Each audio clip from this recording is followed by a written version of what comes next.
The King's Road, the birthplace of some of the 20th century's most significant cultural and fashion movements. It was the epicenter of Swingin 60s London, of 1970s glam rock, of the first wave of British punk. It is also the home of the Sloane Ranger. Today, the stretch that was once a private road for a king is still so much more than just a high street leading to an underground station. It's a runway. The fashionable shops of today were once home to boutiques that were central players in revolutions in British style and culture. So this year's floral fashion fantasy should truly suit Chelsea. So join me, Queenie of London, today for not only some very pretty petals, but also for some stories of those very fashionable shops.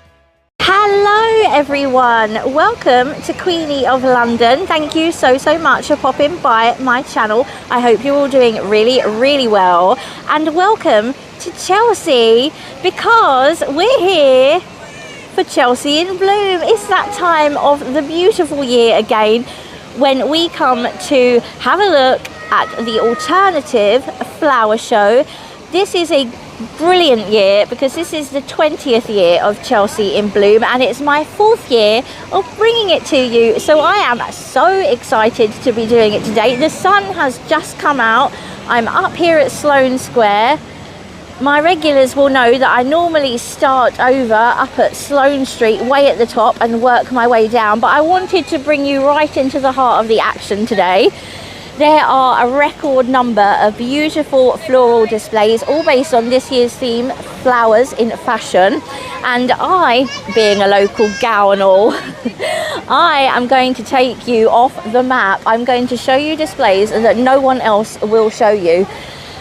So get yourself something beautiful, maybe an ice lolly, yeah, and some nice ice cream. Buckle up, they're queuing for rickshaw rides over there. I cannot wait to see the rickshaw. Let's get started on working our way through this year's Chelsea in Bloom. So I'm up here starting at Sloane Square because this is a place so synonymous with a style and with a scene. This indeed is the home of the Sloane Ranger. You've all heard of a Sloane Ranger. I think the term was first used in 1975 in Harper's and Queen. And the people who coined the term went on to write a book defining all the gear worn by Sloane Rangers. And gear, of course, includes riding boots. And here they are. Look at me peeping through here. This is our first feature display. I'm going to get loads of shots of this for you, so you won't miss any of the details. But I am already delighted to see Chelsea paying homage to its heritage. Because hey, if Chelsea can't do this theme, fashion in flowers, then who the devil can? This is the road that is synonymous with fashion, with movements in fashion, with shaking up fashion, with changing things culturally through fashion. This is the home. Look at this. I am delighted already. I am completely crazy about how they've put those beautiful blooms coming out of the welly. I once had a little planter in the garden that was a boot, and it had it had similar flowers coming out of it. But just how incredible. There's a little information sheet at the front. I'll pop that in so you can see what it's made up of. But look at these incredible blooms. Just so wild country garden. And look at the ones here by my friend Harry, who's best in show. Guys, look at all the hay bales and the baskets, and I can see a picnic basket there. You can actually like walk inside it, so I'm going to try my best to do that for you so you can get all the details. I mean, I can see people, some little Sloanies wearing costumes here. I'm going to, oh, you have to join this little queue, I think, which is very organised and civilised. We're going in for a little roam amongst the flowers. Look at the bushiness of this tail. How do they even do this? Do not climb, but it could be fun. Oh wow, look at that shot with all the beautiful buildings. This is so cool. Okay, let's travel around this way. Here's the boots, and there's even like little hampers. Here's your boots. Just look at the rope as well. And did you see the detail around the back? I will show you. Walking around, this is so stunning. Look at all the flowers. I'm going to get you up close and personal today. Am I allowed to walk here? I'm guessing. Oh wow, look at this little picnic scene. Oh my gosh, look at that cape. Oh yes, that's a look. Oh my goodness. The level of detail, look here. There's even the champers there ready. Oh my gosh, there's a nice little picnic blanket as well. Oh, look at that basket, the circular one. Wow, how do I get one of them? That yellow is so stunning. This is just dreamy. Just dreamy. Here you go, I'll show you the detail on the back. This is so much fun already. I'm already blown away. You might have like gathered that I'm quite excited. Quite excited. Here's my horse. He's gorgeous, and he's got like this trough of gorgeous vivid greens. Oh yes, look at these. Wow. Wow, wow, wow, wow, wow. I like always to getting a shot of everyone taking photos. Isn't that fun? Speaking of photos, I think I better get some for myself. I absolutely love the mirrored Sloane sign. Can we please keep this? This is beyond cool. And all the boots down here, all loaded with flowers. Literally not a detail missed. Everybody loves this. This is incredible. Oh wow.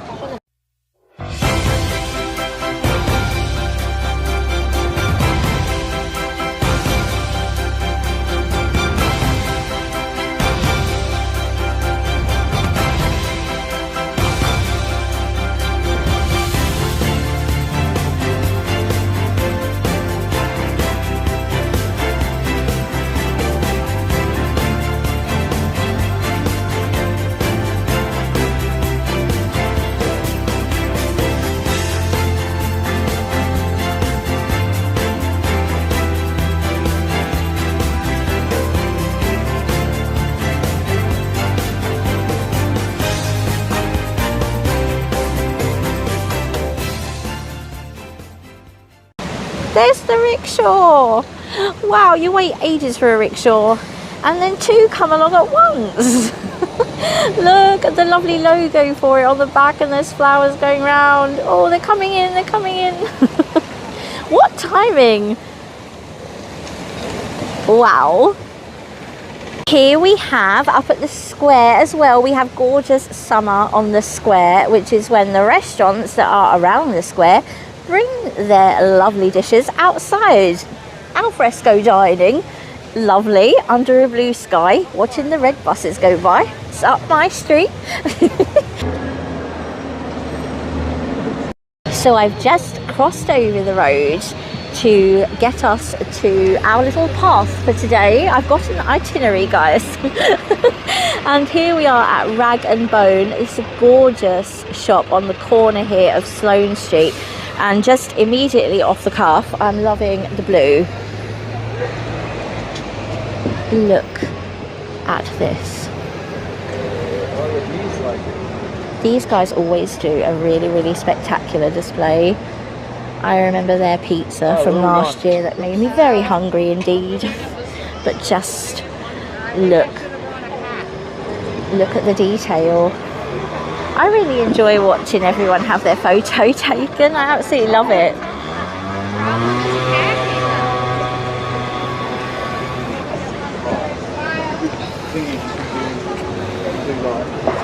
I'm going to try and film this so that you feel like you're as much part of the action here as I am. I like to make sure you pick up on the atmosphere, everybody. Oh, look at my clear shot, clear shot. Wow, so beautiful. I love a blue hydrangea.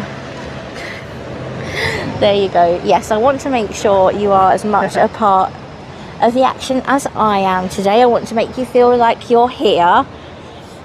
And I like trying to pick up the atmosphere, because there's a gorgeous atmosphere up here in Chelsea. This is the first day of Chelsea in Bloom. I believe Mayfair in Bloom is going on at the same time, and we're coming up to another beautiful display which stretches up so high. Look. Oh my goodness. Come on by, guys. Come on by. It is coming up to lunchtime. This is Coach. Just look, pink is so gorgeous here. I know I've only just started, but I quite fancy an iced tea now. I've seen these guys having a lovely little refresh here. This is the Sloane Square Hotel. Oh wow. Oh my goodness, look at their disco ball heads. Do you think they got those from Harvey Nicks? Hi, thanks! That's a good pose. Did you know that in the 60s, oh gosh, missed the curve, in the 60s, the Beatles used to stay here. This was their hotel of choice. Look at the flamingo. Oh, wow. That is a suit. That's John Travolta. Just along from John Travolta there, having a right good Saturday night fever, is the botanist, which is heaving. Absolutely, we are having a brilliant time here in Chelsea, and I'm going to scoot you down to a really pretty floral display, which I'm not going to lie, when I just first approached it, I thought it was sort of aquatic, but then I looked at it, and the bows gave it away. They're like ballet slippers, aren't they? See? It's hard work. Look, ballet slippers. She says, there you go. The ones that twirl up your leg. There you go, pirouette, on point, chassé, chassé. Lovely. They're really lovely. As usual in Chelsea, we have a heck load of roadworks going on, but they have put a gorgeous floral like wall of scaffolding up, which is kind of nice. I'm actually heading to this little row of shops here because we have some little displays. Really wild. They always do a display and I always like it. I'm liking their ladies. Look. This is cool. Looking slightly like Anna Wintour, don't you think? Yes, that's definitely Anna Wintour. Look at the hair. Look at their outfits. This is so gorgeous. Very, very, very chic. And let's not forget the blooms. The purple's big this year, hey? The purple must be the in colour. Wow. And it stretches all the way up like a border, a frame, a picture frame, floor frame for these ladies here who obviously need some lunch. And then we're just going to nip here. I think this is an optician's. No, this one's not the optician. Oh yes it is, look, bespoke opticians. Oh, I like that pink. Not the clothes, Queenie, not the clothes.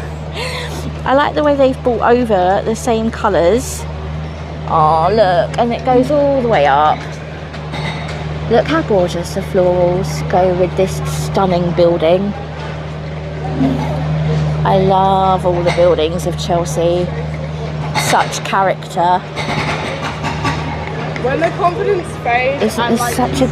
That green is so vibrant and fresh. So fresh.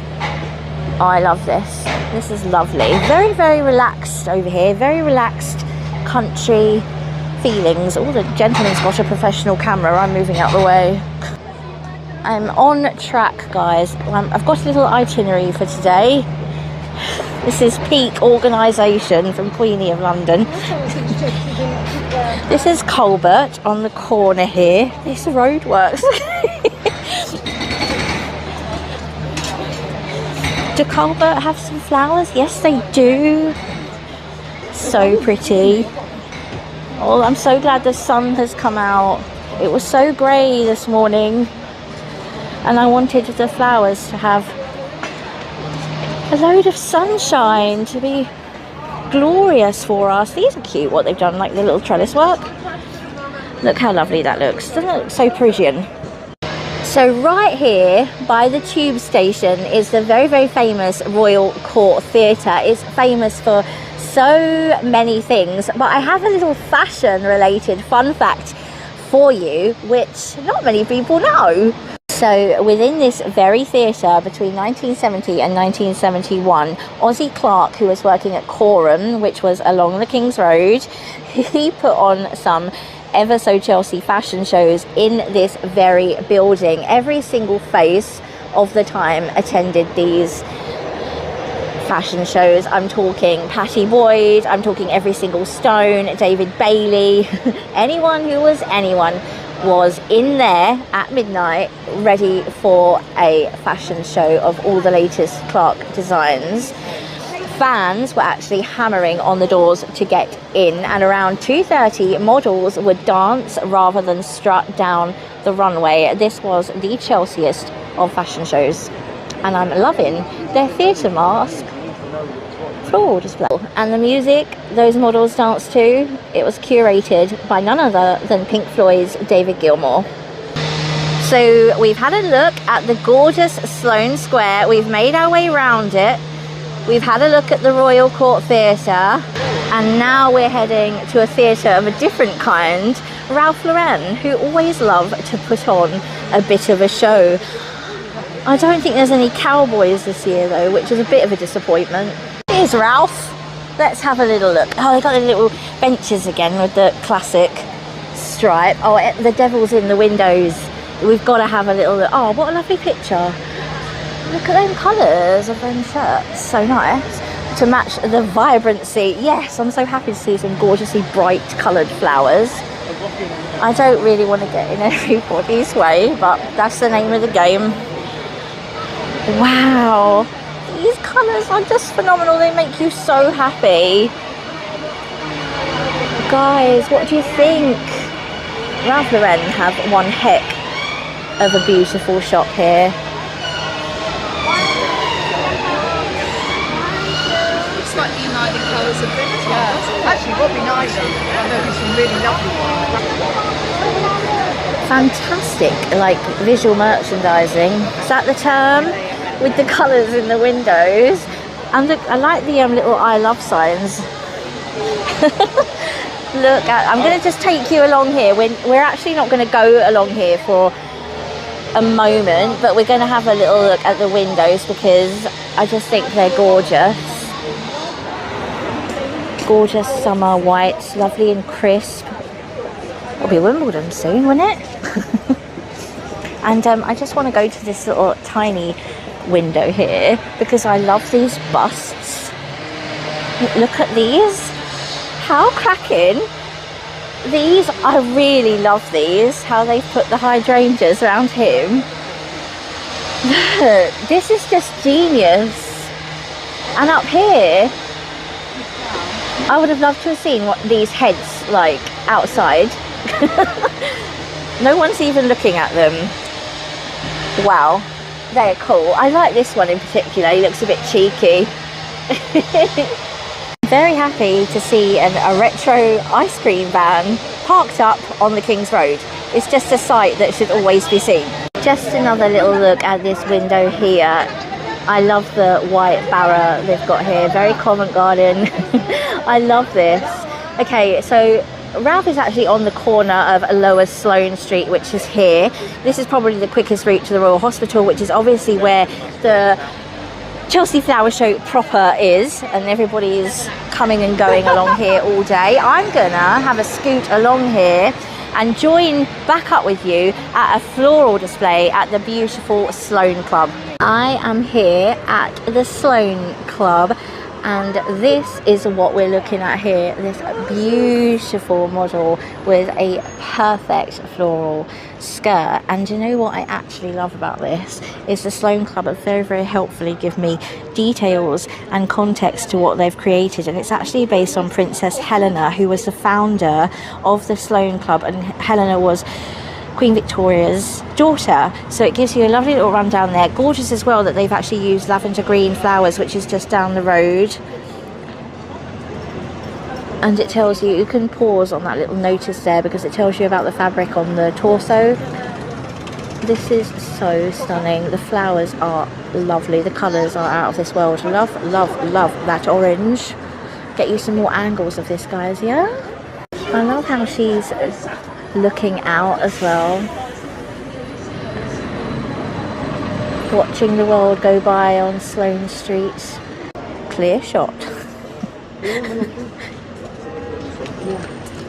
I want to go and have a lovely cup of tea in there. By Princess Helena here. I found Oliver Brown, which is my next stop. It's just on Lower Sloane Street after the Sloane Club, and I just seen Michael Portillo. I just went, Michael, hi, I love you on GB News. He looked dapper. He looked dapper. He was wearing a rather lovely navy suit. Looked very, very smart. And talking of smart, this is Oliver Brown, Gentleman's Outfitters, and I'm so, so happy I've come down here. This is again, isn't this stunning? I love that hat. I'm about to Look at these. Again, the whites and the blues, the stocks in there. I love the stocks. These guys actually did a brilliant thing for the coronation. They had all their gents wearing Union Jack waistcoats and jackets, which I absolutely loved. The hat is just knocking me over. Completely knocking me over. Gorgeous. And they're inside as well. Look at the effort. Let's get a close-up. Oh, yes. This is just the most fun. It actually looks like a florist. Oh, guys, look.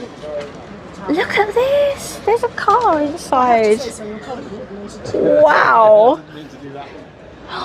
Such a picture. Look, and then it stretches over here. Total top marks for me. I think that was a stunner, and even better because it's just off out a little bit from the King's Road.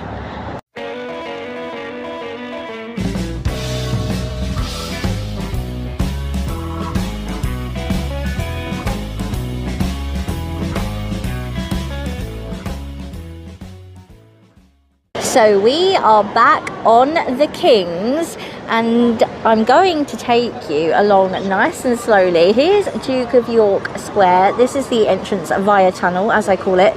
There's something in there. Don't worry, we'll come back to it in a moment. I just want to show you these shops up along here, because if we go through the tunnel, we'll miss them, and I think they definitely need to be seen. So this is Essential Antwerp, and they've got some beautiful displays inside the windows here. You can have a little butchers at those. Those are very, very ice creamy, I would call them. And then will you just have a nose at this? Look at the Cinderella beauty of this. It's literally all the way up here. This is a stunner. I'm going to go over the other side for you in a moment, but I think this is pretty good to have a little look at it here. There's some beautiful blooms at the side of her by the looks of it as well, so we'll be sure to have a look at those. Look in the garland over there. It looks like a milk jug. What is that? Let's go and have a little look. How am I going to navigate round? 1 second. It's a watering can. I see it now. I've also put my glasses on. Look, it looks like little clouds, little bobbly clouds. This is so lovely and delicate. The little parasol there. Look how this just transforms the whole shop. That's very impressive. I think that will score quite highly with the judges. Wow. Ticking all the boxes for me there. What about you guys? Here we go. We're going to have another one here. This is again like very English country garden. There's something in there. Hello, little doggy. Bring you round.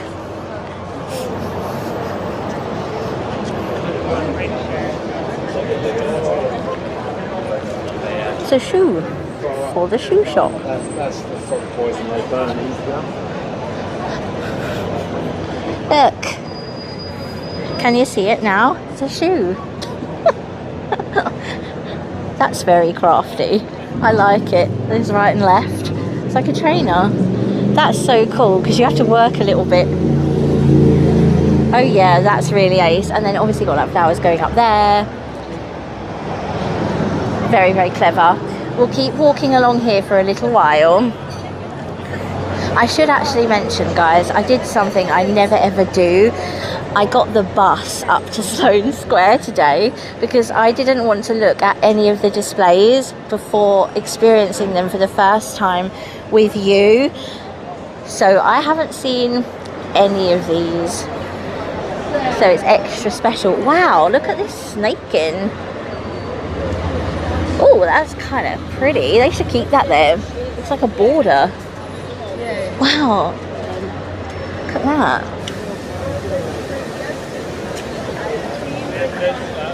This Penhagen's coming up. Yes, Penhagen always does a lovely display.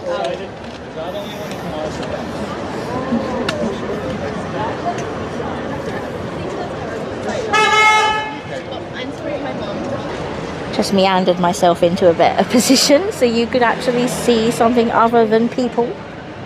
And here we are at Penhagen's. This one here, the sun is so nice now. So happy there's some blue skies for us.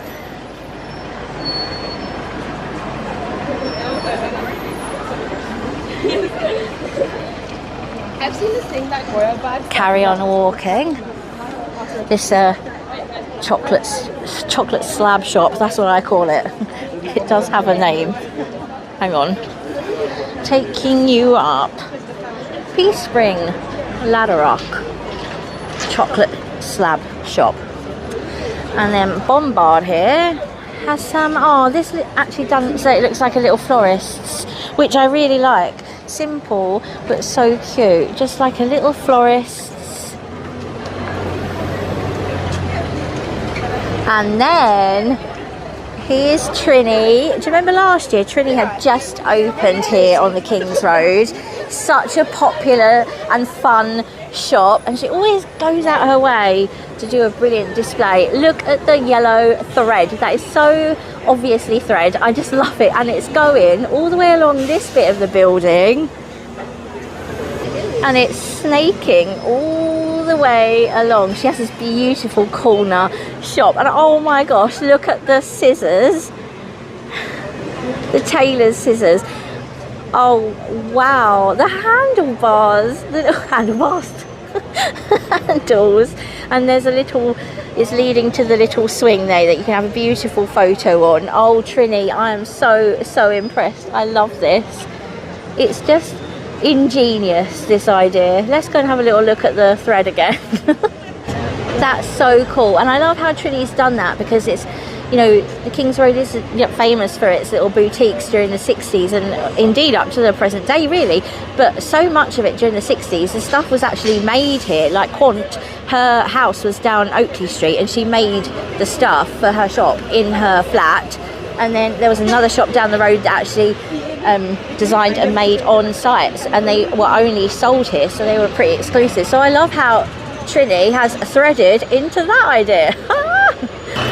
So I'm going to have a little look at these shops on this little parade here, and then I'm going to double back and go through the tunnel. This is Space NK, and they always do a nice display with some of their products, but I'm not, oh there you go. It was hiding behind this here tree. Got a little bottle of a little summit. They always have their products on display here, so that's obviously a product they're aiming to sell. It's Chloe, so. And then they've got some beautiful, that would be so cool if those flowers matched the scent of that bottle of Chloe. I bet they do.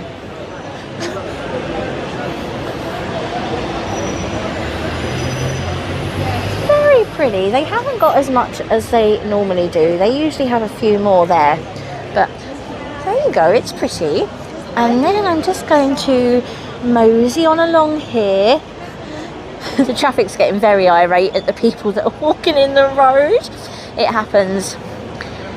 Oh, look at this. Let me try and make this out. Is it something? Let's stand back. Oh yes, hang on, I can see that. That's a dress, isn't it? It's like it when they use the moss. Oh, sorry.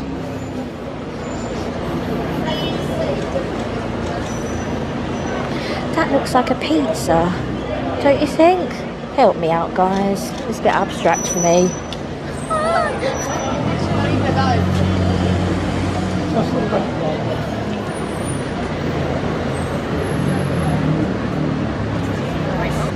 And just here we have Paige, and there's a ball gown here that you can stand behind, which people have just been doing, so it looks like you're wearing a lovely floral dress. Ingenious. I love it when they do like nice photo ops for everybody, and the floral greens are very, very pretty. Is someone going to stand there for me? No, no one's going to do it. If I had a tripod, I would, guys. So this is going to be interesting. First of all, the smell, quite incredible. Oh wow, wow, look at this. Oh my goodness, it's like a feather boa. Are they going for that? I have no idea what I'm looking at the moment. We'll find out. Here you go, have a little shot through. Look at it all up on the ceiling of the tunnel. Oh my goodness, there's gold in there, there's black feathers. Look at them white ones. Oh my, this is glamorous. Look at the, oh my gosh, look at those ones hanging. Oh, this is so phenomenal. I'm going to try and make my way through. Are there different ones on the other side? What does it say? The Roaring 20s. Oh yes, we can see it, can't we, guys? It's got the glamour, it's got the feather boas, it's got the tassels of the dress. Wow, should we have a little walk through, guys, and we'll make our way to Duke of York Square through here. Oh yes, let's have a little walk through. I guarantee you will not find any other YouTuber who will tell you the connection between Chelsea in the 1920s and 1920s British fashion.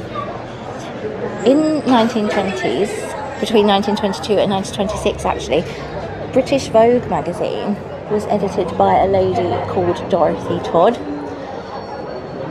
Dorothy Todd transformed Vogue into a literary paper as well as a fashion one. And she lived a stone's throw from where the actual Chelsea Flower Show is going on today in Royal Hospital Road. She lived there, and she also had houses along Cromwell Road, so up by the museums. And so she was a bona fide Chelsea girl, and she edited Vogue. So that is a connection between the Roaring 20s and British Chelsea fashion history, courtesy of Queenie of London. And on the other side of the tunnel, we've come to Duke of York Square, which is just bathed in sunlight, and I need my sunnies on, which is a very lovely thing. Oh, everybody's eating lunch. I'm starving now. Let's have a little look at what's going on in Duke of York. We should have some lovely displays around here. This is like the hub of things.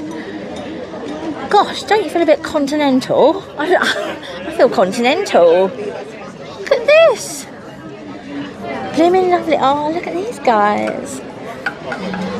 Okay, where shall I head first?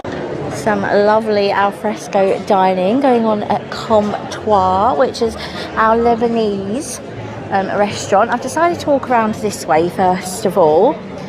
This is Monica Vinader. She always has some beautiful flowers outside, and she put some flowers on her window. She's a lovely jeweler.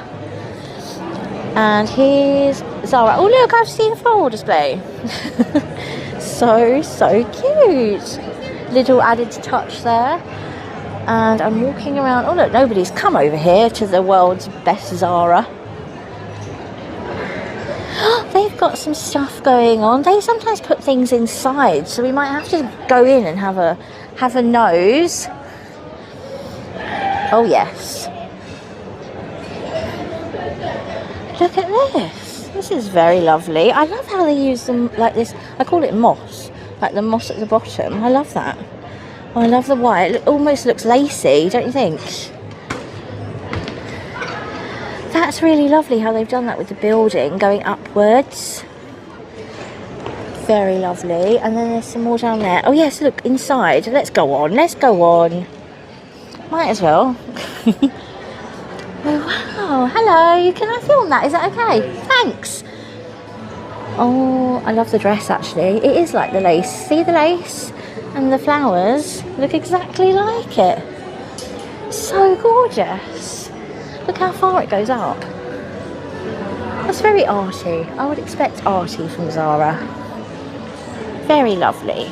We've got a little feature display. I think it's sponsored because it's Devil Wears Prada and it's obviously a great big red stiletto. But I'm going to Chelsea that up a bit for you. Because in the 1960s, a very, very, very successful shop frequented by everyone, particularly the Rolling Stones, they loved the stuff, was the Chelsea Cobbler. It was just over the road from this spot actually, and it was so successful that they opened a branch in New York, which isn't that where the Devil Wear Prada is set. So here's your gorgeous, beautiful red Devil Wears Prada stiletto.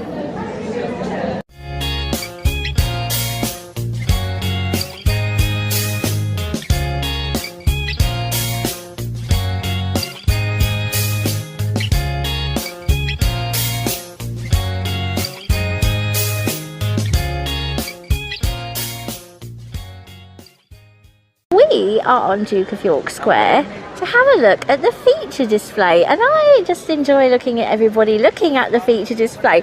I can actually smell this for the first time. I've never been able to smell the flowers here when they've done a big display, but I can. Are those, how are them flowers that massive? Huh? They can't be real.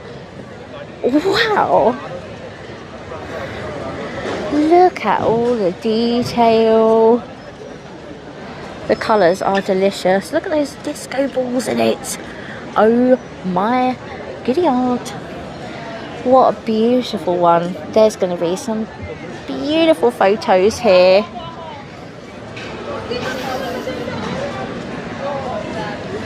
How do they do that? I'm going to walk all the way around it.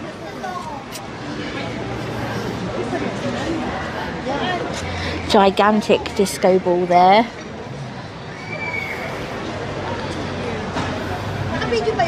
Whilst we're just having a little walk around the handbag, guys, the connection that I have found to Duke of York Square, to fashion, is the fact that in 1999 Alexander McQueen, whilst this whole area was a barracks until it was redeveloped by Cadogan, Alexander McQueen produced his first fashion show for his master's thesis.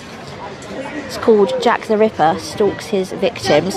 He produced that in the actual Duke of York barracks, so that was pretty cool. He was a student of Central St Martin's, and that's where he began his beautiful career. I need to read a biography of Alexander McQueen actually. I'm getting all the details here. Look at that there. That dog wants his din-dins.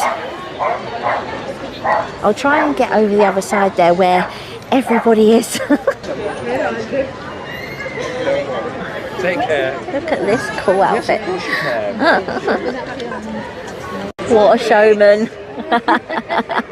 Thank you. Look how they've even done.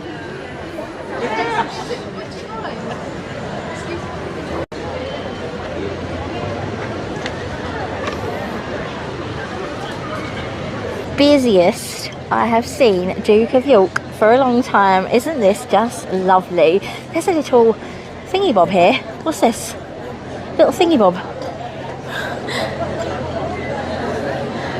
Why is he like, they've literally just used like a street cleaning, a little buggy, and put the flowers on the back. Too cute.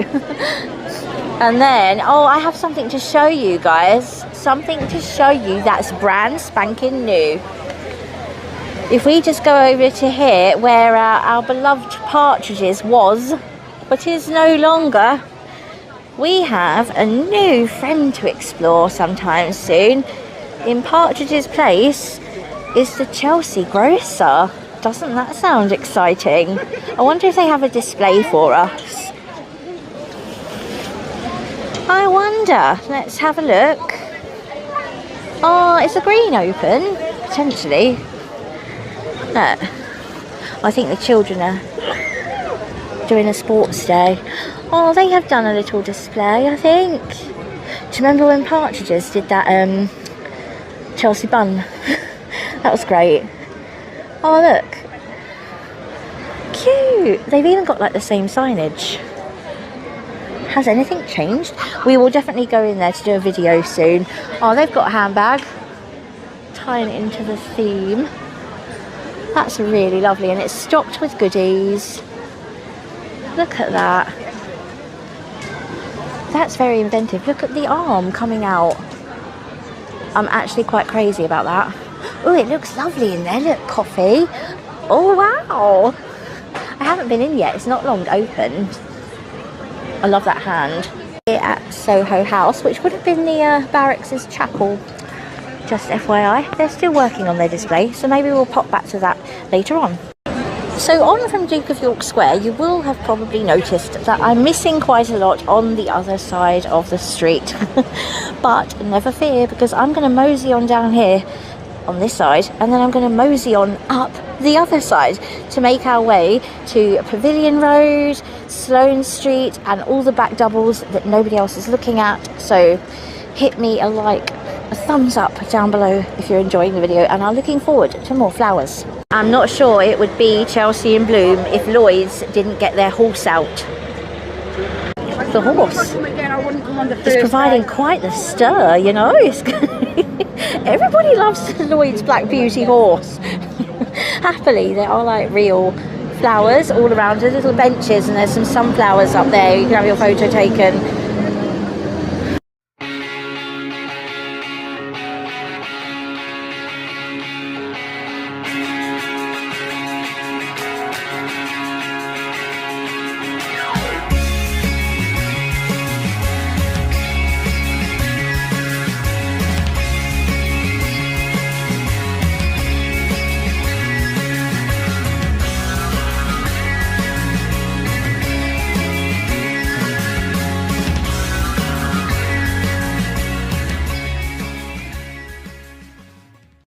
Just here at Royal Avenue, and we have a feature display, and I wish I had the camera rolling when I approached, because I did a little scream.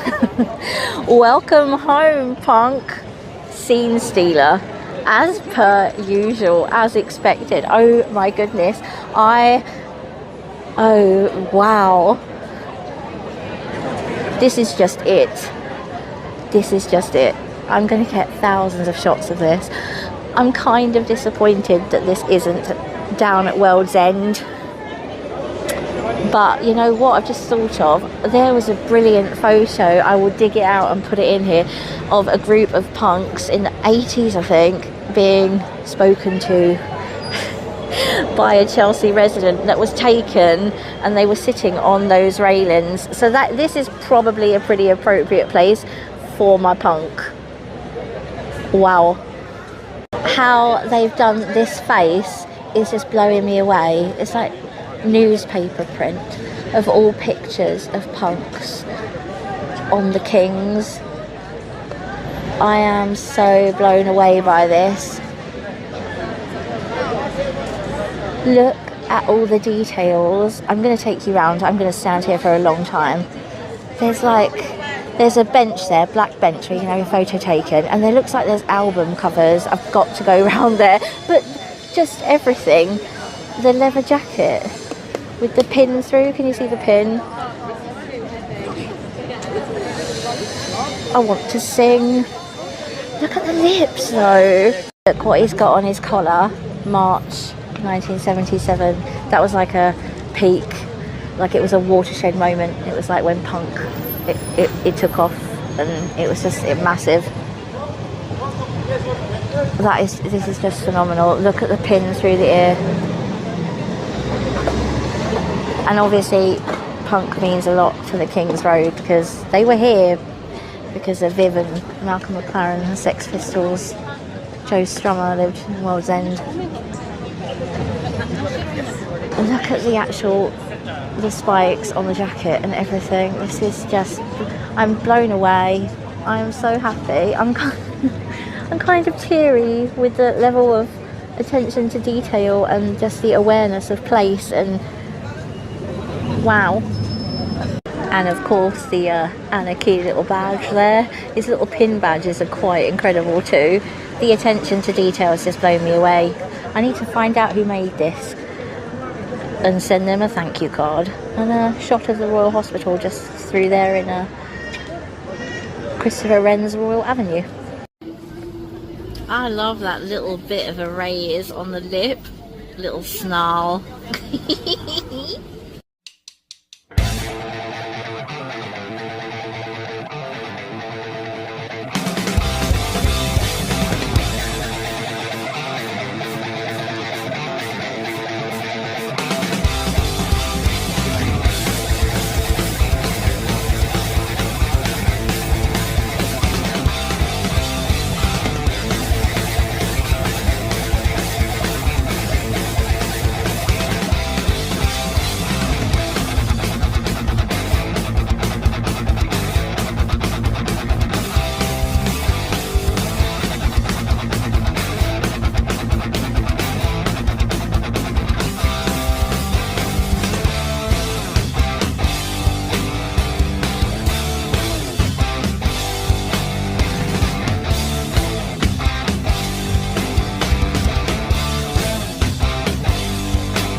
Can you see on the bench there the way they've made those pillows? There's a God Save the Queen, Anarchy in the UK, and Never Mind the Bollocks. And there's, look at the floor, there's a spurious splodge. Oh, I'm so in love. I'm finding it quite tricky to move on. So here at McDonald's, which was the Chelsea drugstore, is a good place to start my storytelling of 60s Kings Road. Along here, coming up on either side, I'm going to show you the flowers, of course I am, but I'm also going to point out what was what. So there are shops coming up that were very, very important to the history of fashion and the history of the King's Road, and I kind of want to incorporate that into my video, so I hope you'll enjoy that. This one on the end here is drawing quite the crowd, and I can see why already. Look at this. Oh, lovely beachy colours, very, very summery. What are we? Is that a mermaid? We do indeed have quite a beachy scene. Look up here, we've got a lady having the best time floating on a rubber ring in the sea. I quite fancy doing that. And then you have a lady here under her beach umbrella, and she's sunning. She does look very mermaidy though, apart from the legs. Just look, I love this, and the sun's shining down on it too, so perfect. I love this one up here.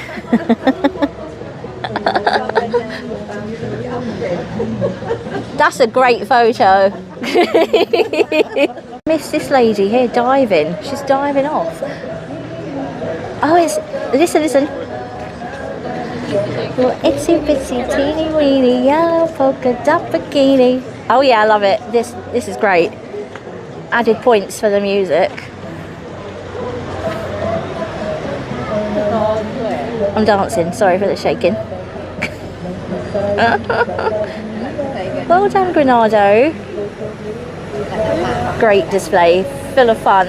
So I'm just pausing here because this shop here, which is currently under construction, you can hear the guys hammering inside. This was one of Cecil Guy's stores on the King's Road. This one in particular was called Guy 2. Now Cecil Guy was famous. He was a forerunner in menswear of American style drape suits and the Italian look, and he was innovative in British design just slightly before the 60s and then going into the decade. So he's a name of note on the King's Road. Another big name in the history of boutiques in London, in Carnaby Street, particularly in Carnaby Street and the King's Road. If you see Subdued in the corner there, that was a shop called I Was Lord Kitchener's Thing. Lord Kitchener was huge in the 60s. He was such a fun boutique. He actually started on Portobello Road Market, and his success came from stocking Victorian and Edwardian military garb, which he got in trouble for quite a lot of the time by the establishment, which I love him for. If you're thinking about Jimi Hendrix's famous jacket, you'd be on the right lines. I think he got that from the owner, Richard Orbach. I think he was really hesitant to sell it, but he sold it to Jimmy. I think he heard him play actually and was impressed. So that was pretty cool. Yeah, Lord Kitchener had a couple of branches again here on the King's Road. And Blank Street Coffee here on the corner was a shop called Trad. Great name. So just coming up ahead here by Vonchi, gorgeous chocolate. Everybody's outside having an ice cream. This used to be a kind of goods yard, and in 60s and 70s King's Road, it was really popular as a antique and flea market, and there was a lot of vintage fashion in there, so that was a popular spot. There's like a little tunnel coming up. I'll just keep you rolling for a second, and you used to go down into it, and it's great that you can still kind of imagine it by looking through the tunnel. There you go. Just down there, little goods yard. Marks and Spencer's, which is 85 King's Road, this was the site of something called the Great Gear Trading Company. I would probably make the Great Gear Trading Company one of my first stops after I'd landed in my time machine back to the 60s, because at various times it had different vendors in, like Marks, Tick and Tox, Boys, Jean Machine 2, Seymour Jeans, Axiom, Stargazer. It had a DJ booth in there, and fashion shows were held all the time, and in the 1980s it was called the Great Gear Market. So the Great Gear Trading Company that was on this site was actually born from Tom Salter's gear on Carnaby Street. Tom Salter sold Victoriana, like massive pieces of furniture, and he sold to absolutely everybody. Loads of people shopped in gear, including Mick Jagger, all the Beatles, everybody in bands. Basically they all went in. Marianne Faithfull, they bought big dresses and big pieces of furniture. Quite funny to think of, going all the way down Carnaby. But then he started to realise, with like more tourists coming into the area to have a look at swinging London, he wanted to be able to give people a bit of Carnaby to take home with them. So in effect gear became a kind of souvenir shop. And we've actually lost our Cold Stone Creamery, which is a right shame because it smelled so gorgeous when we went past. But this building here, it used to be something called Squire Shop, and I believe there was a ladies' version of that too further down.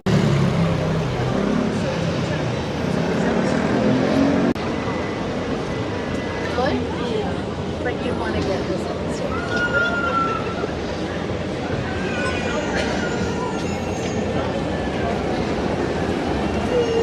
Here used to be Queen's mini store, not Queenie's, Queen's mini store.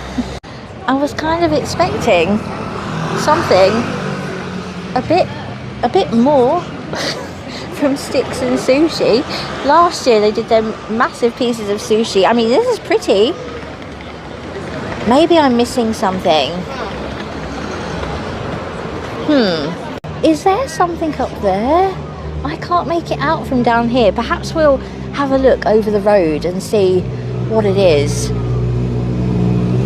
So I've just turned off the King's Road just by Sticks and Sushi there to come down Radnor Walk, because Radnor Walk was the first Chelsea home of Coram, which was set up by Alice Pollock in 1965. A year later after it was set up, she recruited Ozzie Clark and his partner Celia Birtwell.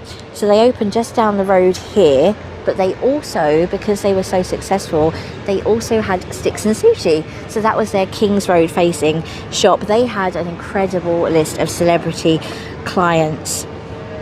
Also down Radnor Walk, so a neighbour of Coram, was Disaster, which was the brainchild of photographer Terence Donovan. And when Coram took over Sticks and Sushi on the corner there in 1969, it was owned in part by Al Radley, and Ozzie at that time was creating Ozzie for Radley, which was a more cheaper and accessible version of the upmarket Coram. And I'm going to continue past the Potter on down the Kings in the sunshine, and I'm desperate to have a little iced tea now. I absolutely love how our beautiful Clarendon Gallery has got all lovely flower stencils around their shop, and their art is floral themed. Isn't that wonderful? I've just landed at Anthropology here, and they've got some beautiful big uns outside. Look at this, and then they continue on inside into the windows. Beautiful. This is such a gorgeous, gorgeous building. Bit more on that later, but let me just have a little look what's going on down here. Special stuff, special stuff. Oh, hang on. Oh, it's a scooter, little Vespa. Oh yes, thank you so much. The mods are here. Mod lives in the window of Anthropology. Oh yes, I love that. I wish it was outside. Really wish it was outside. That's my kind. Look at her booth. I love this. Hang on, I'm going to have to go closer because I love the outfit. Little trainers. Look at the dress. Oh, this is so dreamy. Oh, wow. That is so cool. I'm really, really happy to see that. Oh, look. Pop inside for ice cream and spin the wheel. Maybe I will. What else? Let's see what we've got going on down here. Whoa.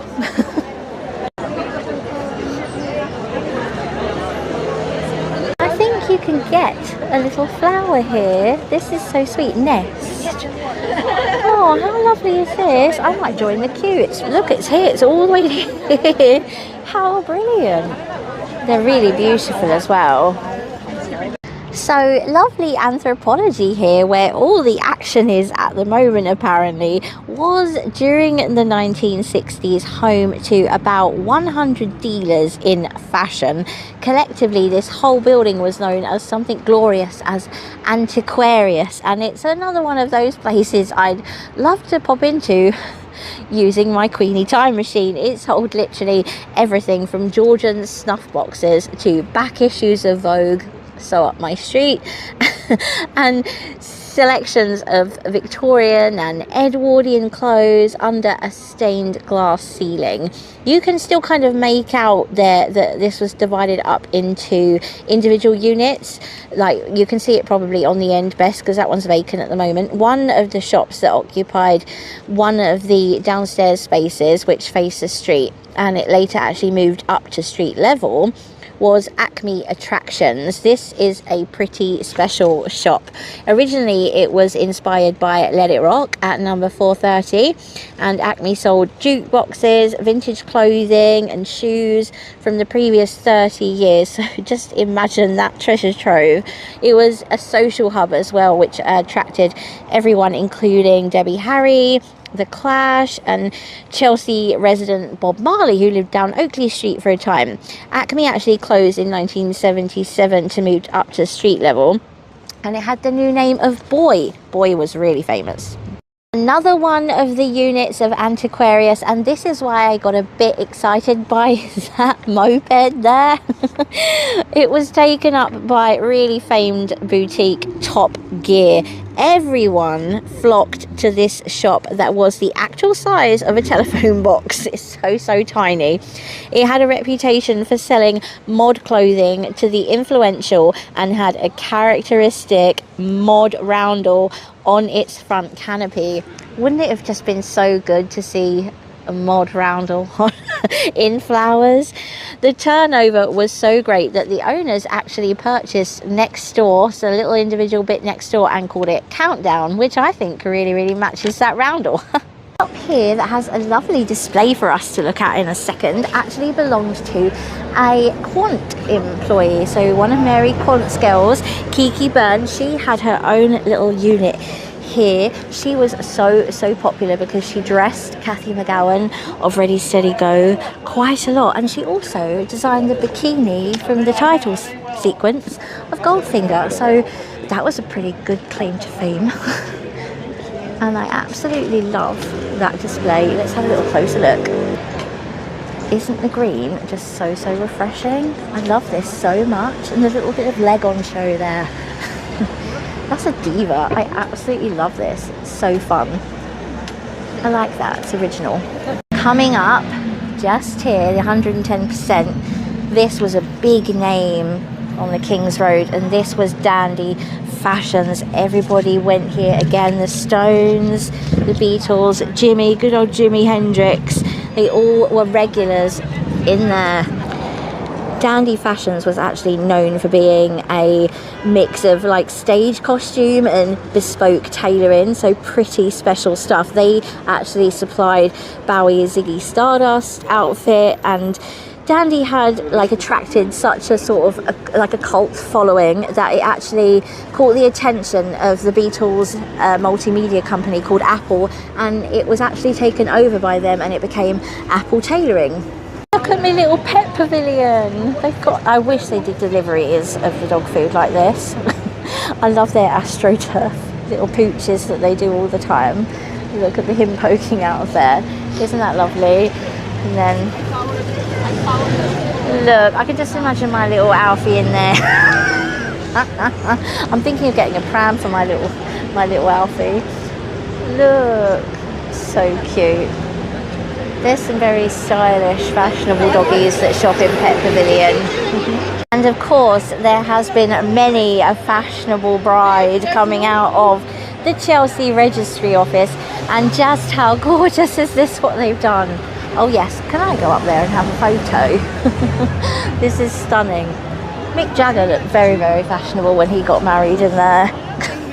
I loved Roman Polanski's wedding to Sharon Tate. That's always a brilliant one to look at photos for. In general, the rituals are decently likely to bring about some There must be a wedding going on in there at the moment. Look at the car. Oh my goodness, how gorgeous is this? This is a dream. Something tells me we're coming up to something brilliant. So this building should be no stranger to you if you're a regular of Queenie of London. This is the Ivy Chelsea garden, and first of all, just off the cuff, I'm loving how wild English countryside this looks. This is so gorgeous. Look, it's a beekeeper, complete with all the gear. Look at everything going on. These wild flowers are incredible, and I love how everything's branded as well with the ivy. Look at these, like the honey, the perfect colouring. Oh my goodness, the little hay bales, and they've even got little hunter wellies and the riding jacket there. There's a baby Sloane in the making. A baby Sloane. Look, bee house. Oh my god, look at this guy with an explosion on the head. They're so well dressed, and they've got a Ivy News. Look at this. They're so every inch dressed to perfection. Again, you may have guessed that I'm filming this in the past. This is the first day this has been here, and I sensed this one was going to be pretty busy. Look how this dapper chap's got his paper in his pocket. Oh, look at his little... Wow, I'm very impressed. I think this is the best I've ever seen the ivy for Chelsea in bloom. Look at this. He's actually wearing the uniform. He's ready to greet you with a nice drink. Again, the wildflowers. I hope they're going to get a nice watering before Monday. It just goes on. Look at it. Somebody's going to sit there and have a really brilliant photo. Look at this little dress. I wonder if they got the clothes and trotters for the little ones up the road. This one's even got like a fox. Wow, a stole. And look at the skirt. This is very 1920s. Bloomsbury group. Wow, and just look at all the beautiful blooms matching. I love how they've worked it in with the green of the building. This is how we're looking like this, bathed in sunshine. Utterly stunning. I'll see if I can get you another view. So I just popped over the road to get myself some pretty little shots for you of the lovely display at the Ivy. Hello, bus. And I had a little tug in the back of my mind from something that I read a while ago about this building. You can probably guess what this building was by its facade. It was a pub from as way back as the 1780s, and it was called the Six Bells. Now, the Six Bells was known for having this garden out the back, which was full of arbours and little summer houses, and it even had its own bowling green, and it had a bowling club and everything, and it was very well known for having that out the back. And obviously the ivy, this ivy is called the Ivy Chelsea Garden, so I'm thinking that's what the Ivy are paying homage to in their display for this year. So it's given a little bit of context to their lovely little display.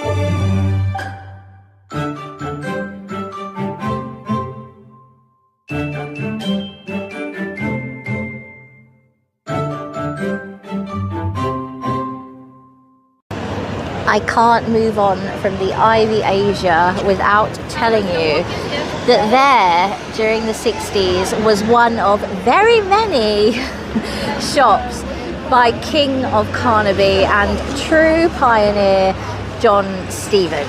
He's up there with Quant, John Stephen, setters of 60s style. Then she has this skin. The home of Quant while she was making designs for Bazaar. Wasn't the Ivy wonderful, guys? That was so delicious with the Sloanies sitting there. I loved the sign that they'd added in.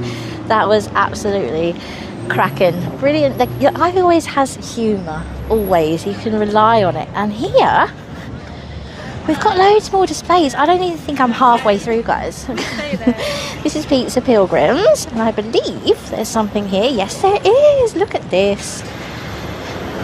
Oh, wow. It's a little fashion police. Oh, yes. Amazing. Little delivery van. Look. In crust we trust. Give them a medal, whoever did this. I love the flowers in it. Isn't that so pretty? Oh, they look like lemons. Are they lemons? Wow, like dried. This is so gorgeous, and I love the fact it says Fashion Police on the top. Can we go back again? What is it? Oh, look at the boxes inside. This is do it. Oh yeah, I love this. It's got a sense of humour. Isn't that wonderful? So great. Right next to Pizza Pilgrims is My Old Dutch. I've actually featured this on the channel before because it arrived as soon as the spring started, and it's just lovely. Look, they normally have like the doors open so you can enjoy a little bit semi-alfresco, sorry, and then you have these gorgeous bikes full of flowers in the baskets there. That's our pancake house, My Old Dutch, and it's very delicious indeed. And then this shop here, White Cocoa, this actually has an incredible backstory as a vintage shop, really. Like it seems to have always been vintage. Obviously I don't think she's vintage now, but they do have an oldie worldy feel, and she always does a lovely little display in her windows. One of the shops is called Retro. Look how lovely that is. It's so oldie worldy. Couldn't you just be in like a little village in the Cotswolds? It's always what this little shop reminds me of. And oh, this is lovely with the stocks.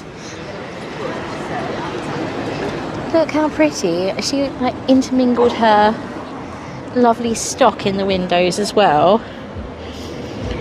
Yeah, and then there was also a shop in there called Antique Clothing. So do you remember earlier on up at the Sloane Club I said that the flowers for the princess they had there was done by Lavender Green? Lavender Green is just here. Oh wow, I was looking at the flowers but I didn't notice this. Is that a sewing machine? Oh wow, the sun is right in my face, so I'm sorry if I'm being a bit slow. Oh look, it's got quite a crowd, rightly so. I love Lavender Green. Look at the thread coming out. Can you see that? Oh wow, inside, can you make that out? Gorgeous. So there's your sewing machine. And I think there's something down the side because they're looking. I love the thread going through the machine. That's just ingenious, isn't it? Oh wow, look, hang on. Are they buttons? Look round the door, guys. They're buttons.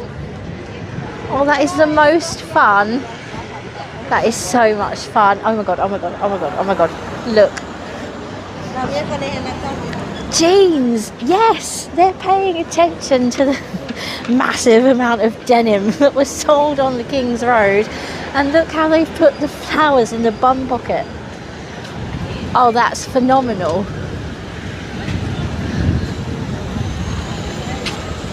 Wow, see, this building used to be, here I go again, this building used to be the Gateways Club, which was like one of the first lesbian clubs, and it was accessed by a very famous green door, which isn't green anymore. Oh, hang on, is it that? I don't know, I've never looked at this before. Is this door green? It is indeed green. Brilliant.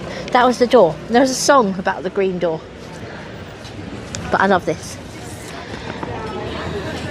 Isn't that just inspired? I'm going to have to look at all of this coming out the side. I love their imagination. It's wild. I'm just so creative. The buttons have got me as well. Wow. I'm going to have to peek a bit closer into the window because I want some details. Here you go. Look, there's the thing with the thread. Can you see that? The sunset is all the different threads. and they match the colours coming out over the other side. Wow, and the tape measure, it's even got the numbers on.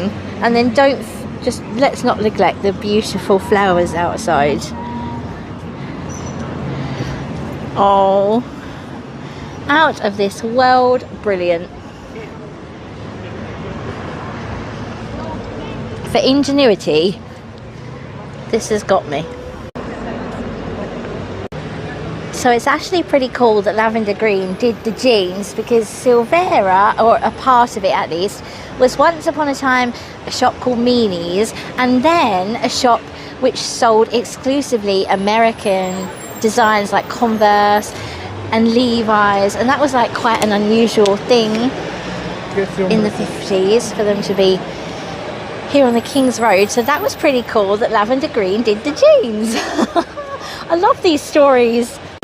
This little shop here, Acai Berry, that actually would have been where the entrance was to Chelsea Antiques Market, and in Chelsea Antiques Market there was an incredibly famous vintage shop called Emerton and Lambert. Everybody used to hang out there. We're still going down the King's Road, guys. It's a slightly calmer King's Road down here, but believe me, there's still a lot to see.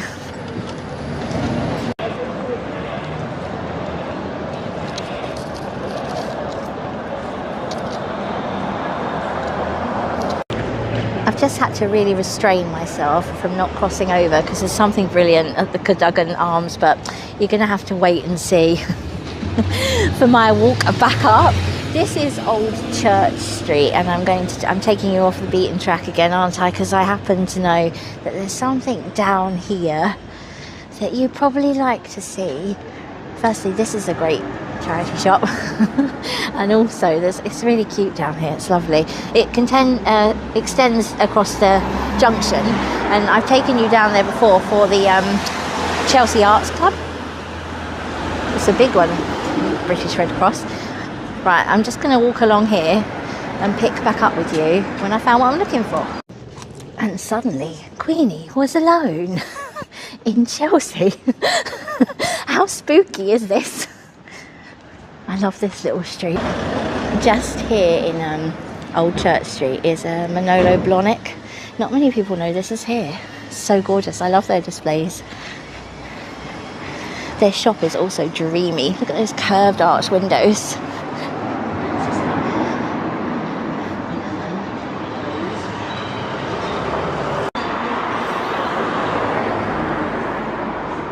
And this is what I've come here to see. This is the gorgeous Pig's Ear pub on the corner here. And look, I've just seen it. Look how wondrous Miss Piggy. I love her. She's wonderful. Look at her eyelashes. I love how they've made her outfit. She's great. Look, I'll take you up a bit closer. No one's here, see? Look, off the beaten track, I did tell you. I love the Miss Piggy. Where's Kermit? They should have had Kermit. She always needs a little lover boy.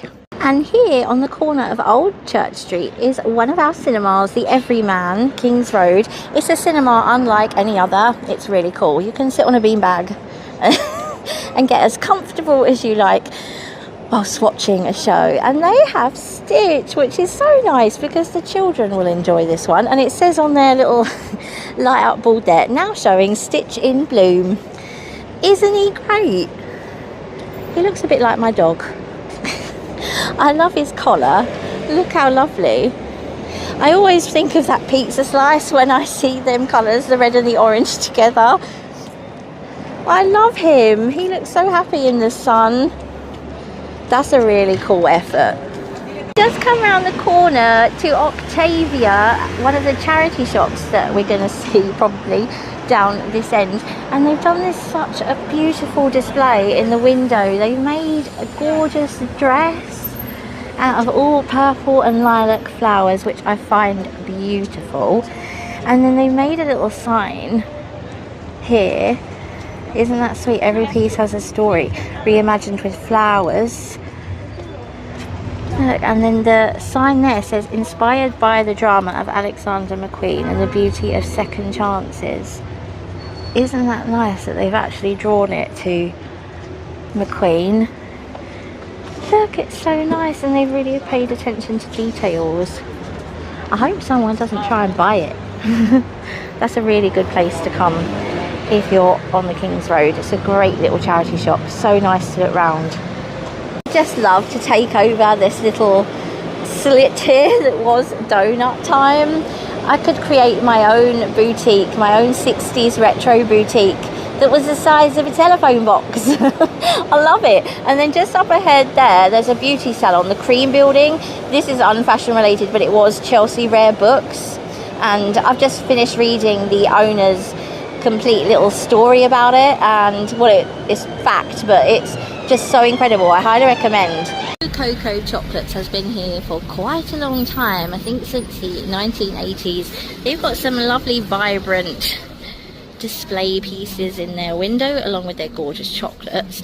And then I'm just sorry to point you to another shop that has its windows closed. It does come in this French sole, like when the seasons change. I've noticed that it opens, but if I just point you up a bit, I just want you to see where it is. It's just here at Beaumont Street, and number 323 actually used to be a brilliantly named shop called Cobblers to the World, and it stocked Terry de Havilland shoes, and then it later on became another shoe shop called Robot. And then we're going to cross the road here, and then that one on the corner, that also became a shoe shop eventually.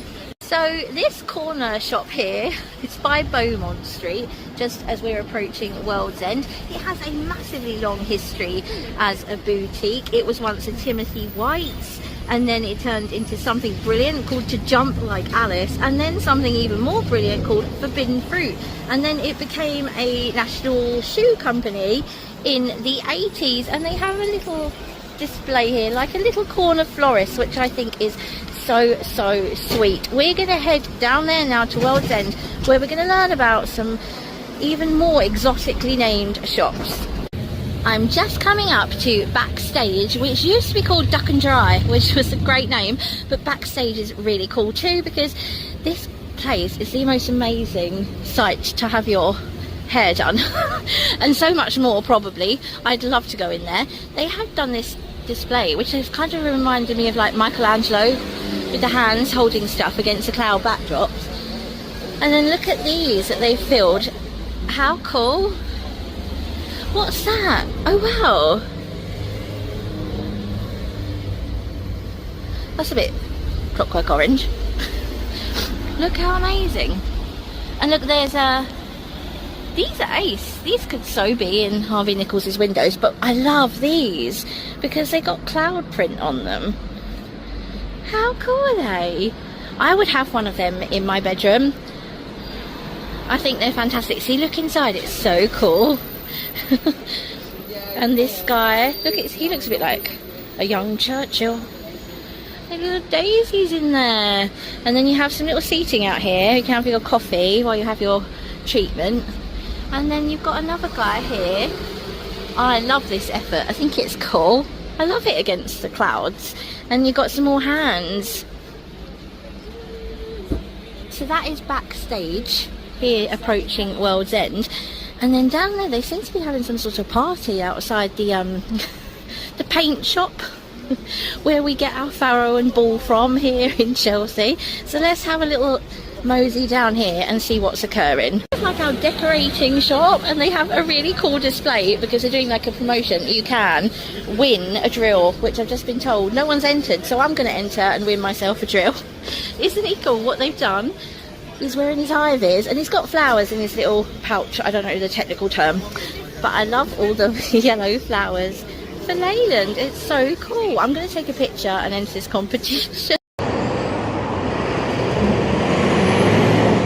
So whilst lovely double-decker, thank you, let me go, I've just come over here to this building. That crossing is pretty famous because there's some gorgeous footage of that. This gorgeous little building here, which I absolutely love, and I love also that these people put beautiful flowers up their steps. This building here was once a boutique called Granny Takes a Trip. This this really is in World's End. This is the end of World's End, so much so that it's by the now sadly closed World's End Distillery. Such a sad sight. Those flowers up there, it says Chelsea Fun House, and they were from a Chelsea in bloom about 4 years ago. It's a sad thing. It's a sad thing. That's another one of my dream buildings to take over and put new life into. But let's get back to Granny's. This is such a famous boutique. It's probably one of the ones that are most known for its experience, customer experience when they walk through the door. If you could find the door, because the door was frequently covered by the design on the front of the shop. They had everything here, including a car protruding, an actual car protruding onto that bit right there, the driveway. I'm not going to say too much more about Granny's because I'd like to make a whole video about it. There's a book coming out about it this year, and the Rolling Stones have recently just reinvigorated it.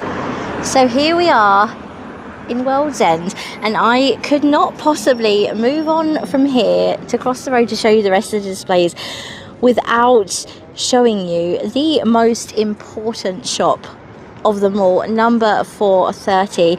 This is a shop so loaded with fashion and cultural history that it is known the world over, and there's a backwards turning 13-hour clock. This is Vivienne Westwood's at World's End. It deserves a whole video, and it's going to blooming get one really, really soon, let me tell you. Since its beginnings, it has had a dozen different names and a dozen different faces, but each one is a powerful symbol of the power of fashion as a tool for rebellion, as an outward manifestation of an inner thought, and of the means by which ideas and arguments spill out onto the pavement. At every reincarnation, 430 was as much of a statement as the clothes it sold. None more so than when it became sex in 1974. Now, I don't know about you, but I have not seen enough Viv yet, so we need to get ourselves moving up the King's Road and try and find us some, because it desperately is lacking at the moment. We need some of our fashion heroes from here that were part of the King's Road, so let's get going.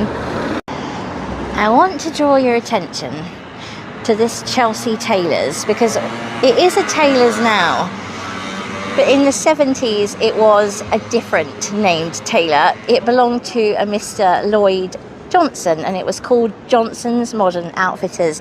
Lloyd Johnson had built himself up a bit of a reputation during the 60s as a mod outfitter. They loved him. He was based in Kensington Market, which was just a crazy place. Again, Queenie time machine, I want to go there.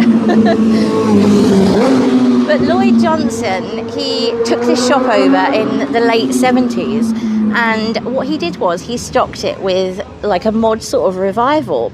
And at that time, The Who, you know I love The Who, were making Quadrophenia, and they got Lloyd Johnson to do the costumes for the film. How incredible is that? And there is the most fantastic photo of him on a bike outside this very spot, which I'm going to pop in, and it was fantastic. And there were also two chaps who were in charge of sourcing original Lloyd Johnson pieces, which they did, and they promptly got ruined in the beach scene in Brighton when all the mods and the rockers fought in the sea. So that's quite incredible.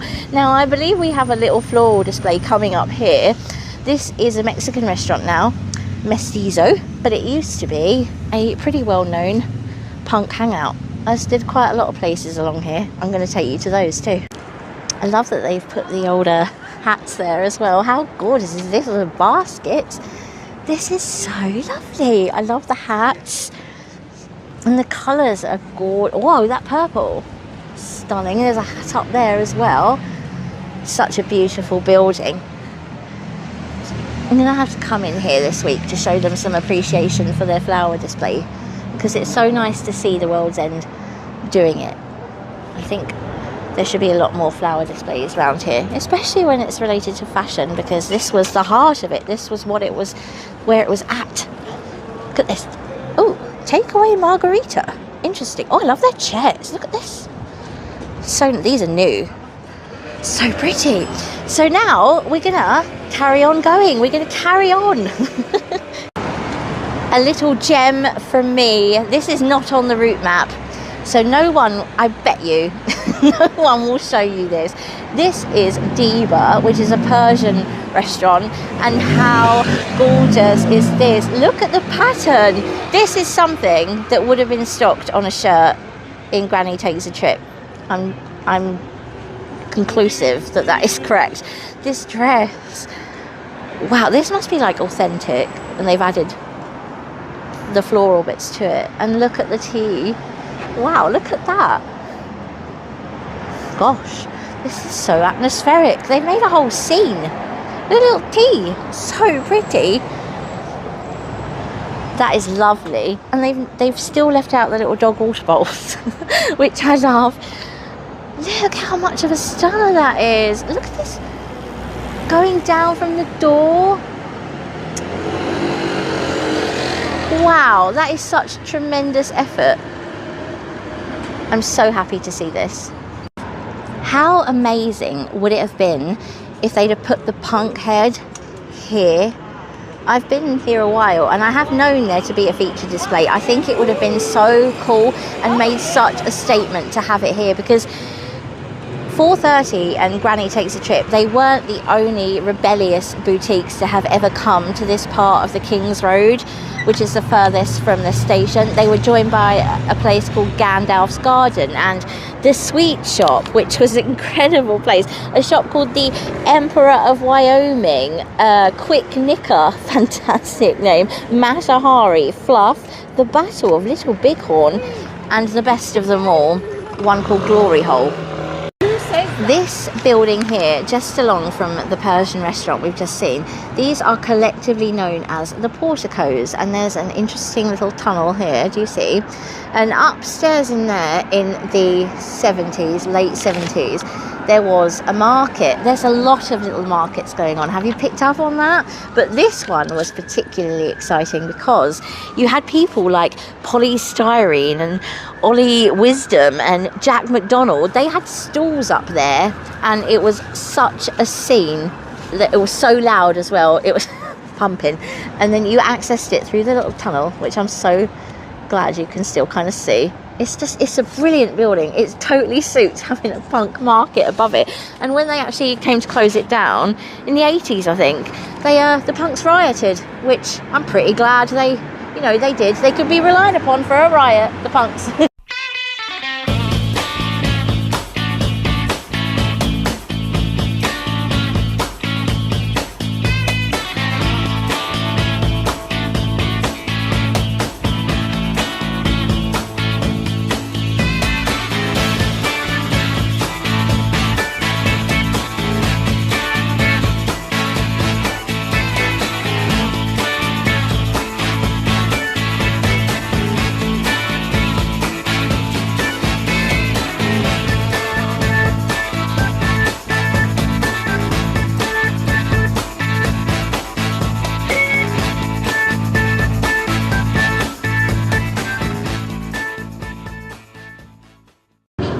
Here we are at the world famous Bluebird Cafe, and as you can see, they've obviously been inspired by my Christmas tree for 2024. What do you reckon, guys? Isn't this a vision in perfect Queenie pink? So stunning. I'm actually filming this on the Friday before Chelsea in Bloom because I sense that this is going to get really busy over the show period, because it's just the most perfect place for a picture. There's bird cages, there's perfect pink roses, there's beautiful candy floss blossom. It's just a stunner.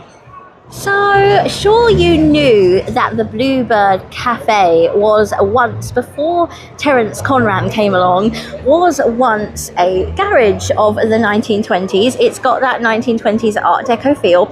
But I'm doing the history again because not many people know that in the late 1970s, the Bluebird actually became a fashion arena because the garage had stopped working, and you know, by that point the King's Road had long established itself as a centre of fashion, and the Bluebird wanted to the Bluebird wanted to cash in on the action, so it became a fashion arena. And yes, of course, I have a picture for you. This is very boutique-y, like 1960s boutique-y. I'm really gonna hope you can make this one out. This is Love My Human, and it's a poodle. Look at its lead, that's so cute. I like the wildflowers, so it looks like it's on his, like, you know, properly on his walk. That's gorgeous. They always make an effort, Love My Human, and they're always fun. I flipping love a mooch in antique modern, I do. And we've got some beautiful, do you remember at Christmas time how everything spilled out onto the pavement? Love how they do this. I mean, look at that. Look at that. There's a horse just randomly there. And they've got a beautiful floral dress. There's a lot of dresses, isn't there? Oh, look, I love the underskirt. That's where it's at. Very sweet. They've got lovely greenery going on. That's what they're doing here. And they're having a romantic champagne. This is very, very sweet. I forgot to mention that where Antique Modern is now was once a shop called Alcazura, which was incredibly popular with glam rockers during the 1970s, and Mark Bolan was a regular customer there. He loved it.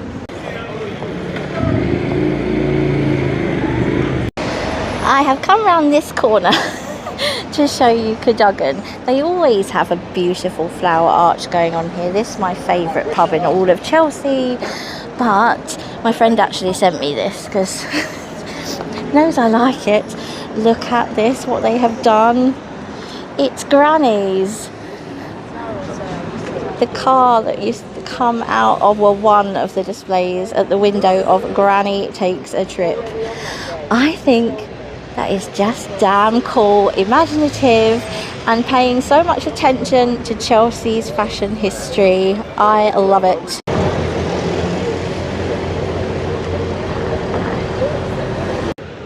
So why has Queenie brought us up another side street to what used to be the old library? This is Manresa Road, just off, quite near the fire station, and they have a lovely floral display for us. But if I just show you, I love this signage up here. Public library, so gorgeous. But there's a beautiful display which I'm going to show you. It's called Fearless Girl. It's a school now, Francis Holland it's called. Beautiful display. But also Vivienne Westwood, my heroine, she reckons that the best accessory is a book, and I agree completely. This is just so beautiful. The blues are so popular this year, aren't they? Look how they actually done it, where they stretch all the way up here. This is artful, completely artful. I love it, and I'm so glad to see so many more places doing Chelsea in bloom that are just off a little bit. Gorgeous.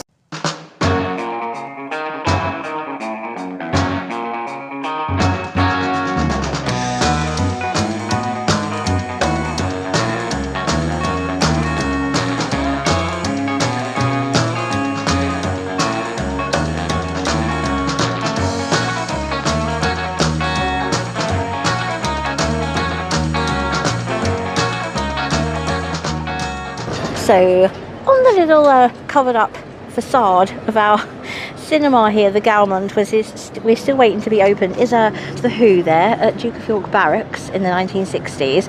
And there's Roger Daltrey, who liked to buy a thing or two from a Chelsea boutique. He actually bought his tasselled sort of like get-up that he wore at the Isle of Wight Festival from the Chelsea Antique Market just down there. And I like to think of him as one of the clientele who would have jumped into the psychedelic painted Bentley provided by Dandy Fashions, which, as we know, is over there at 110%. Well, it was. I think he was one of the clientele that they used that car for. People, the most valued customers, would be allowed the use of this psychedelic Bentley to go to nightclubs and restaurants and meet up with their friends, their very happening friends, or it would be used to go and get stuff for them, whatever they requested. So I like to imagine, as I'm walking up and down the King's Road, as I do on the regular, this psychedelic Bentley going past.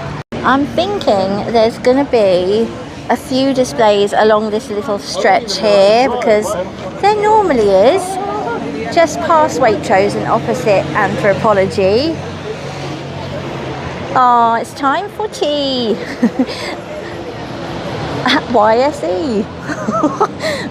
How pretty. See, is this all been inspired by the Cotswolds this year? I keep saying English country garden. Oh, look how so pretty. Dainty and delicate and perfect for photos again. And then this is Rise next door.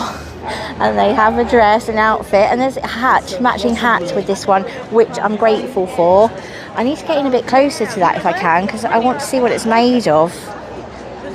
Oh, there's a bouquet in her hand as well. Look at all the little bits, the buds. I love the hat, the matching hat. And there's a split at the side. How gorgeous is that? I love all the little flowers that make that up. Isn't that dreamy? Really, really lovely.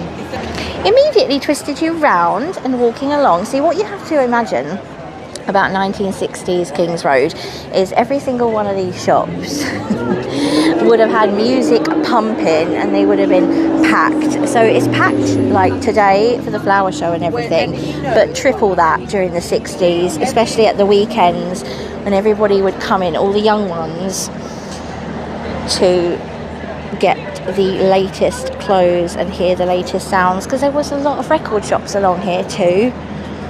There was also some normal shops mixed in, which I'm sure the locals were delighted to use whilst they couldn't access their pavements.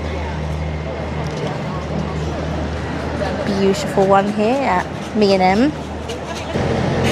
I really like, thank you, I really like those, I don't know what you call them, there's probably a technical term, the way they're spiralling up to support the flowers. That's the shop there. Lovely and wild. I'm going to keep rolling. I'm hopeful that there's going to be some more up here. This is how we're looking at the moment on this side of the King's Road. Oh, and remind me, I want to have a look on top of Sticks and Sushi to see if there is actually something on the top of it. I don't think there is. I think that was literally it. Bit of a letdown. Beebon here usually have a display, the little children's shop, but they haven't got one either. Rabbit will always do something. This is a British restaurant opposite the Chelsea Potter over there, and there's a rabbit. Obviously, and these people were very lucky to have the outside seat today. There's your bunny here. He's very cute with his little paws hanging on the floral display, isn't he? He's lovely, like his ears. Attention to detail is excellent, and there's some flowers in the window, but I don't want to keep pointing it at those people enjoying their lunch. So I'm walking along here. Oh, look at Bash. I think I've got a story to tell you about Bash, actually. You can have a look at the flowers. Oh, hang on. It actually just says their name. I call it Bash, but it's B-A-N-S-H. But that's fun.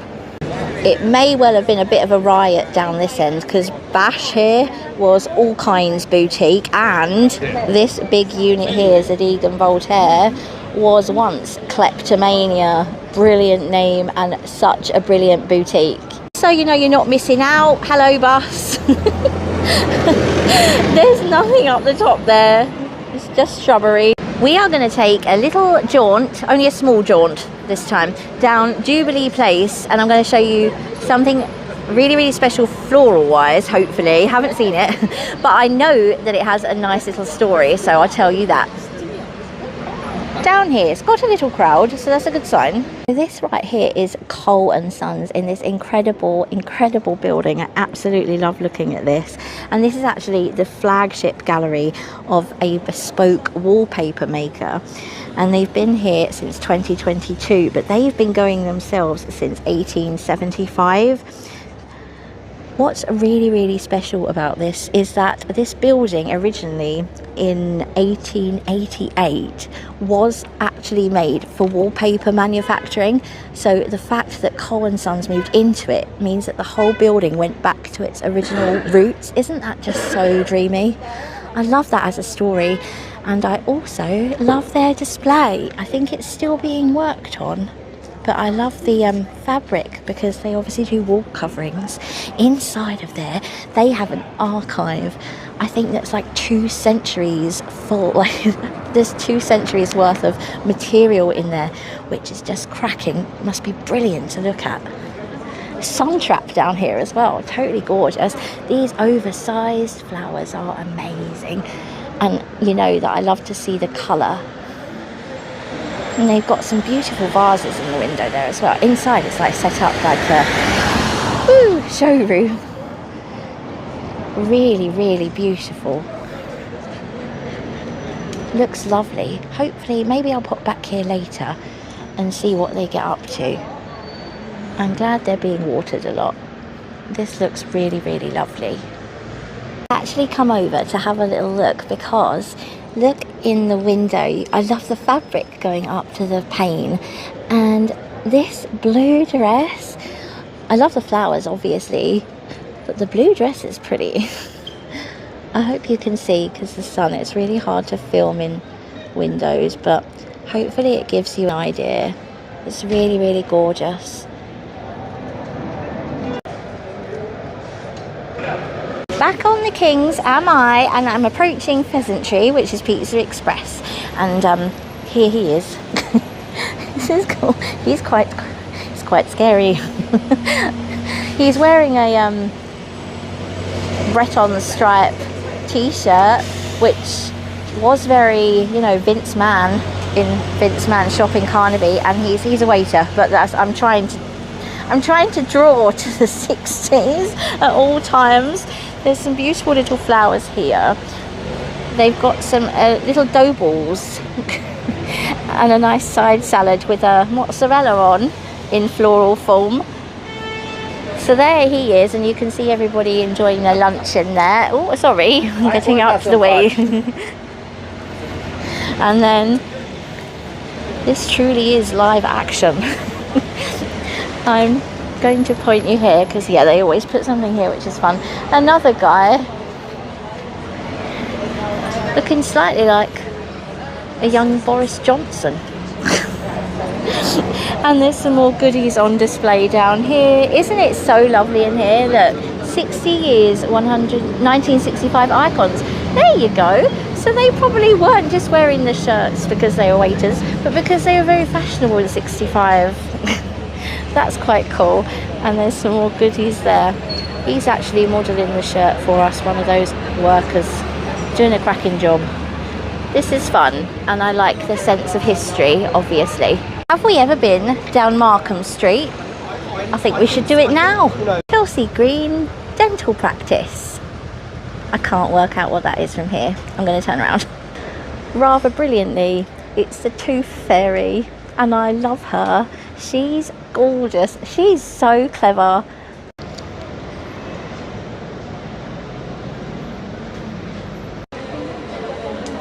There's all lovely window boxes and hanging baskets along here too. It's so lovely. These houses are great.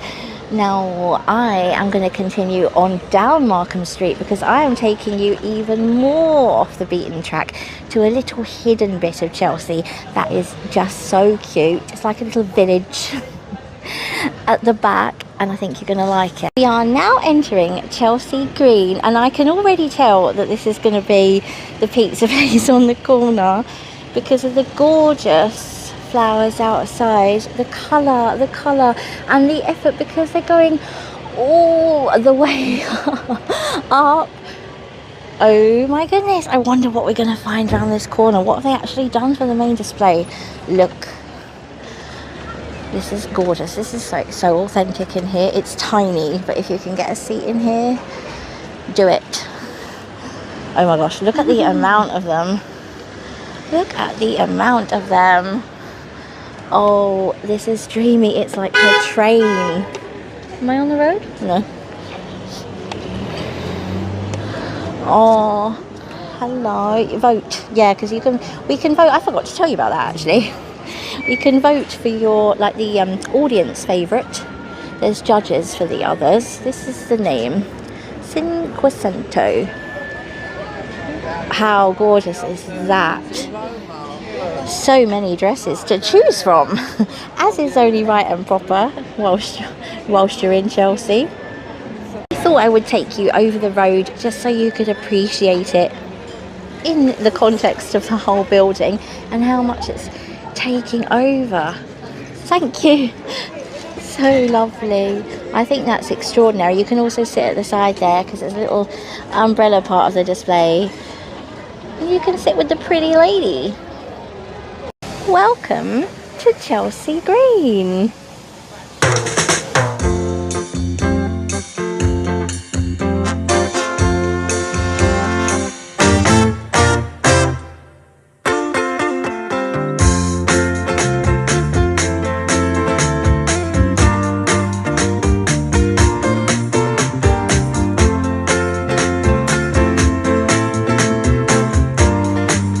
Well, I wasn't expecting this. I was looking at all the flowers and it's like a whole scene. Look at all of this, by the way. How lovely. I might have to get myself a nice tea. This is so beautiful. Look at these costumes. See, now that is very hung on you. I wonder if that's what they're trying to do, like the old-fashioned sort of military Edwardian look. Look up here, it's all up. Wow. Hi. This is so pretty. They're everywhere I turn. This is something else. This is so gorgeous. I'm in a different world. I just want to sit here forever. Isn't this so lovely? I can't get enough. It smells gorgeous. This should win some sort of prize. And top marks, because there's all this scaffolding, they've actually used it. In the way, but it's nice to keep the good stuff hidden, right? It's gorgeous. So worth the hunt. I am bowled over. Look at it all. This should win a prize. It really should win a prize. Look at the effect of it. I love how they've used all the scaffolding because it's all going on at the moment. Just look through there, through the little terrace.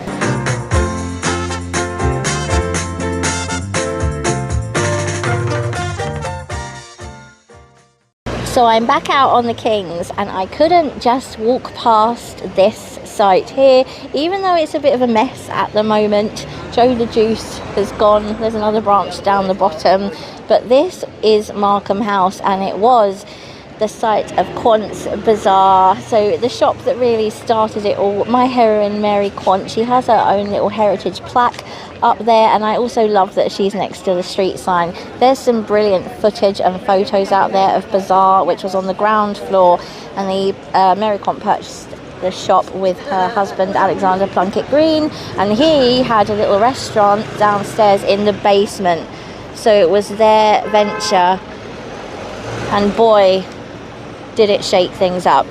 Just next door to what was Bazaar is this here. It used to be a pub, but I can't tell you anything else about it other than I really want to buy it and I want to turn it into a sort of museum of the King's Road. I would love to do that, but then downstairs I'd like to have sort of like a edgy countercultural centre with all like books and clothes and just edgy things and hold talks. I think it'll be fun. We've got another display. All the talk of the heritage, I'd rather forgot what I was doing. Oh wow, this is lovely.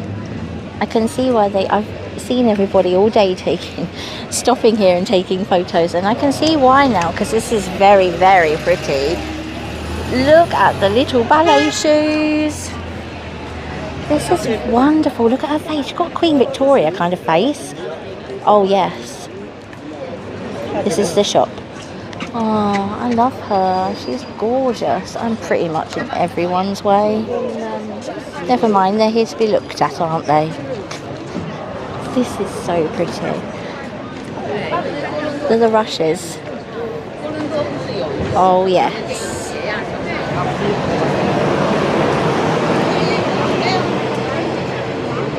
She kind of reminds me a little bit, because of the green, I guess, it's Princess Fiona. Wonderful stuff.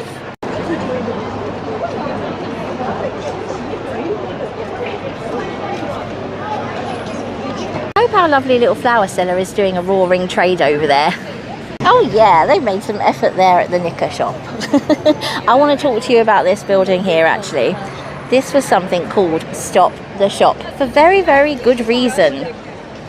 Customers actually entered this shop by using one of two ramps. One went up to a slightly elevated level and the other one to the level below. But what was really fun about this shop was the fact that it was based on 3 revolving discs, and customers would stand on these discs as they looked at the clothes. The shop was incredibly dark as it was painted black and the carpet was grey, and there was only these multicoloured spotlights which bounced off the turntables and the mirrored surfaces, and customers going past on the street, or would-be customers, they would just stand and watch the whole shop basically revolving. Doesn't that just sound like one gigantic fun house of effectively record players with people on them? These probably would cause a little bit of problems sometimes, because they could actually be bumped up a gear or two and could be made to turn faster and faster, and they would be cause more of a problem if some customers went over one side too heavily, so they would jam. But it's all part of the fun of the 60s boutique. Development coming up is brand spanking new. It looks brand spanking new. It's got a Whole Foods in it, and they've done us a display which you can have a look at, but it was again like another little marketplace, like it was a shopping centre until recently. Oh, horses! Crowd control with horses. Here's the Whole Foods carrier bag, which is fabulous, and I like that they've tied it into fashion, because it says in season is always in fashion, and you know you can have some lovely fresh food from Whole Foods. But yes, this was a shopping centre, but then before that it was a market during the 70s, and you had loads of men's boutiques in there really, such as Michael's and Oscar's and Mark's, and there was a Laura Ashley boutique, but it was an outlet because there was a Laura Ashley elsewhere, which was the main store. And there was also a Timothy White's and a very, very famous men's boutique called Just Men. But this is the, let me get you another little look at the Whole Foods carrier bag. I do like how they've created their famous brown bag. I still haven't had a coffee in there yet. I think I'm actually going to cross over the road and get myself, I've got a guilty pleasure of the melon smoothies from ice smoothies from McDonald's. Look at my punk over there, controlling the scene as it should be. He's just glorious. I have popped over there just again to get some more shots because I'm obsessed with looking at him. I think he's brilliant. I just heard some chaps while I was over there actually, check this. They said, ooh, that's not very Chelsea, is it? And I was like, Chapo, what are you talking about? He was born to be on the King's Road. He's come home. He's come home to the King's Road.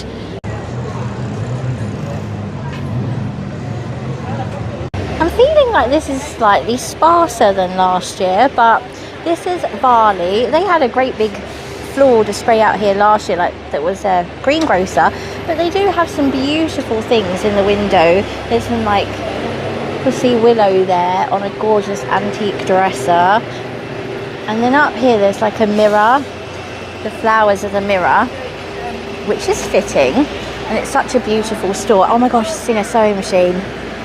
I love them. Look at the proper sewing table. Oh, this is dreamy. And there's a mannequin, tailor's dummy. I love those sewing machines. Is it round the side? Is there anything I can show you? Oh, look. Yep. Beautiful things inside here. And I'm just going to go down here because this is a skin clinic. These guys always do a display. Again, it's another dress. And it's beautiful pink. The peonies. And I've seen these masks before. They use them here because obviously it's like a facial skin clinic. They're very effective. I'll try and get you around the other side as well. There you go. I'd actually wear a dress with masks on the bodice. Be quite punk, don't you think? Shop on the corner here used to be John Michael. John Michael was a huge name, born on the King's Road. Again, he's one of the innovators along with Quant and John Stephen. He took up a lot of this row eventually. He went from 106, expanded into 104. His parents actually had a shop called Wakeford's, which specialised in women's clothing. And then he had multiple different shops by different names, but one of them was called Sportique, which really focused on that youthful Italian look that all the mods were into. But it's actually, this is really cool. I found out that Malcolm McLaren of Sex Pistols fame, he actually called John Michael's designs for Sportique a bit too out there for him. Really? Imagine that. Isn't that funny? He thought they were too progressive. That's a little fun fact again here on the King's Road. I'm struggling for, there's not much display, like there's no way as much as there was last year down here, but we are heading up. We've actually got like 3 feature displays left to see. We're going to mosey on up here. I'll point you in where there are floral displays. I mean, this one at Maxu in the window is gorgeous. Again, the dresses. My imagination would have gone wild if I was one of the vendors along here. Considering the history of the King's Road. Hey ho, we've got 3 more feature displays to see. We've got the gorgeous little Pavilion Road that we're going to go down. And then we've got the massive Sloane Street, so centre of luxury shopping. I bet you there's some good displays down there. But here we are at Wise. This is actually a pretty interesting pair of shops from the point of view of the past. Gerard Darrell there was once a Chelsea girl. Chelsea girl was actually a business long before the 60s, and they sold separates. They wanted to jazz up their brand a little, so they went with the name of a place that was so synonymous with style, Chelsea, and they called it Chelsea Girl, and this was the King's Road branch. Interestingly, Chelsea Girl then became River Island. Isn't that rather cool?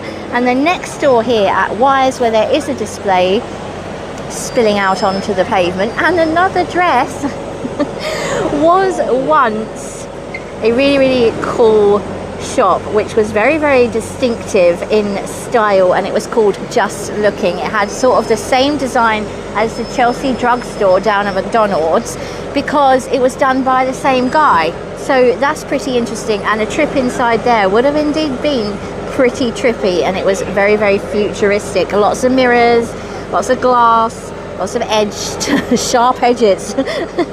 We're going to carry on down there, and Foxton's there, what you can just see ahead, that was Irvine Sellers' Mates in 1969. Ivan Sellers, he owned Mates, and he had 24 boutiques across London. Obviously the main one was in Carnaby Street.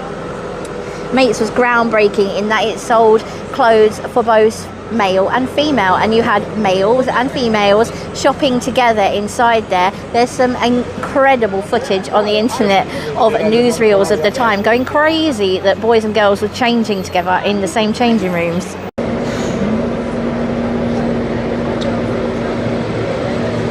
Up next is our branch of H&M. It's very pretty, and it's incredibly gorgeous historic building. It does have a floral display. but it was also once upon a time Lord John, which was the product of Warren and David Gold. They were brothers. They started out at Petticoat Lane, and they never ever stopped having their stall there, despite the fact that they became proper loaded. They had a rather nice car that they used at Petticoat Lane to light up the clobber when it got dark, so that they didn't lose any custom, which I think is inspired. You can feast your eyes over the beautiful display that H&M have been amazing to try and like do here, which is great. It's always amazing when like the chain stores get involved in the King's Road, Chelsea and Bloom. I think that's rather lovely. The other thing to note, if you don't know the name of Lord John, you will probably know the site of Lord John from Carnaby. It had a gorgeous, massive psychedelic mural on the side of it, and that's what it's really known for. It's like main success, part of its success was the fact that it emulated the look of the designers that were more expensive and produced them cheaply, so that the teens could come along and gobble them up. And that's the main reason behind their success. And they were also successful because they had a lot of friends in the celebrity world who also wore their stuff. So that was a bit of a winning formula. What do you think to this one, guys? Like a cactus, I do.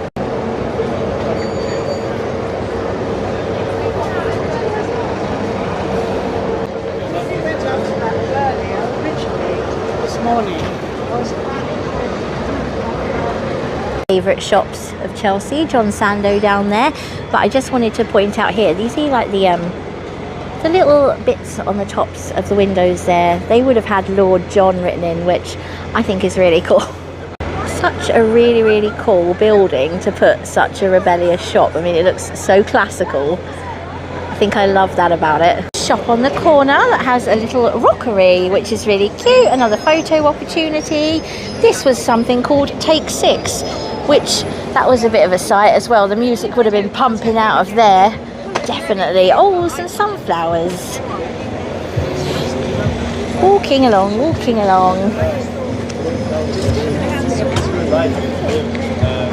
There is a lot of purple, isn't there, this year? Oh, and Russell and Bromley have got some stuff in the windows. I like how they incorporate their shoes into the display always. Oh, here we go. You're going to have to help me with what I'm looking at here, guys. I'm not... What am I looking at? Hang on a sec. I think that's what it is. Is it waves?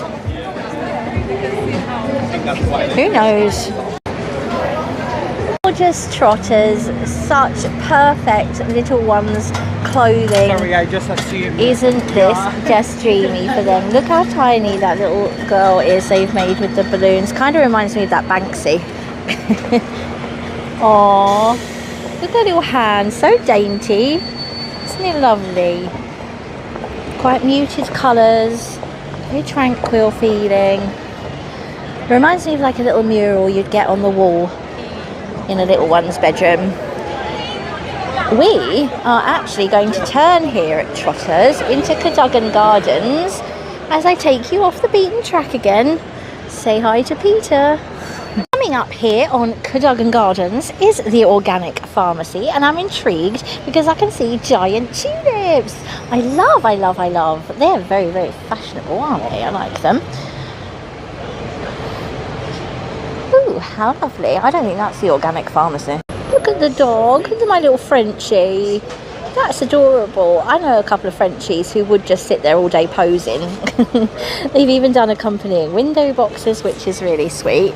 And I think this is the Organic Pharmacy little stall here. It is. This is nice. One of their carrier bags and all are spilling out. There's some flip-flops in there and some sun cream and a sun hat.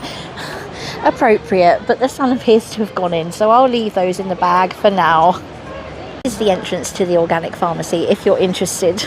This is the Chelsea townhouse in Cadogan Gardens, and this is a secret.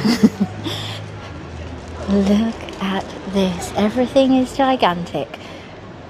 From the thread to the big scissors to the bow. And will you just look at these colours? This is one of my favourites so far. I love it. I think it's beautiful. Look at this.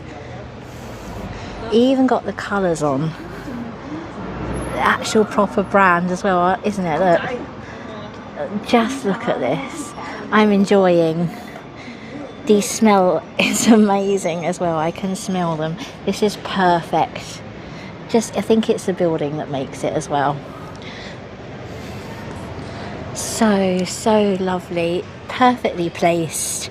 Look at these down here. So pretty. It's lovely. I'm really impressed. Lots of pictures for me here, I think. See, look, no one's here. No one knows it's here. This is a Queenie exclusive. I love it. What do you think, guys? Glad you've seen it? Number 11, Cadogan Gardens. Another little hidden gem around one of my favouriteest parts of Chelsea. I love all these buildings. I love walking all around here. There's a pretty beautiful display. Look at this fan. Very clever and very glamorous.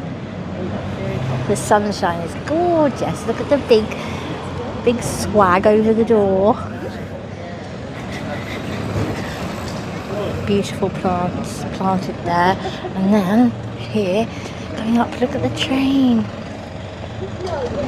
Look at this. Oh, look. This is pure fantasy. I think that's the best dress I've seen so far, and we've seen a lot of dresses, but this one has the most perfect train. Still going. Picture perfect. It will give me the Australian one. Thank you. It's gorgeous. I love this. Is it just me, or has all the most amazing things, they've been hidden this year around the back doubles? I absolutely think that's brilliant. We've had to hunt for them. So good. My way through Cadogan Gardens, and I'm bringing you now the picture perfect Pavilion Road. Here's a feature display for us, and it's pretty obvious what it is. What matte shade is it? I love the gold on the bottom. There's so much to look. Look, they've made like this wall here so you can have lovely photos. It's all about the posing, isn't it? Love the gold, absolutely love it. This is fun. What's the actual stick made out of, do you reckon? No, but on their Instagram. I'm loving how that looks with the Union Jacks fluttering away. I'm actually at the back of it here. I'm going to get you around the front, but I wanted to come in via Cadogan. Shaking things up this year, can you tell? Oh, it's lovely. Do you think that's effective?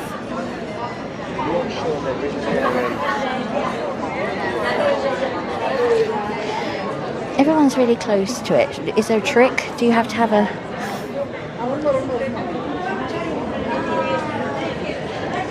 Do you want to have a look at the information? It might tell you the designer if you're interested. I do like all this foil around it. There you go. The perfect shade of red. Like the frames. Oh, that is quite cool if you come closer, isn't it? Love it with the blue sky and then beautiful buildings. Let's go. Let's have a little meander up beautiful Pavilion Road. So full of eateries, everybody outside. It's that time of day now when the children are coming out of school. I'm hoping we find some like proper Chelsea themed related, should I say, displays. Maybe some Quant would be nice at some point. Have I missed something where all them people are? Woo. No, they're queuing for drinks, I think. Yes, they are at the... Oh, there's a barber shop there. I never knew. I'm not seeing much down this end, guys. Surely. Aha. I'm seeing something here.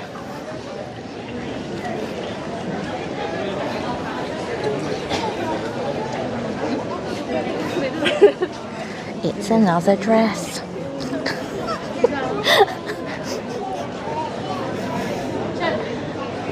That's kind of cool. I like that they've put a wig on her. Do you? Interesting. It's almost a miniskirt. We can almost tenuously say that it's Mary Quant. Bread ahead. Best name shop ever. Look at that. But more importantly, look at the cake. This reminds me of the dress that Carrie wore in Sex and the City. Can take photo? Yeah, you know when Carrie goes to Paris. It reminds me of that one, her Mille-Foy dress.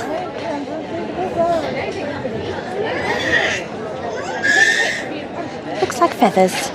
Gorgeous little school here on the corner have made a floral display with their uniform. I think it's better than all the dresses so far. Look at these. That little skirt is like a mini with the daisies on.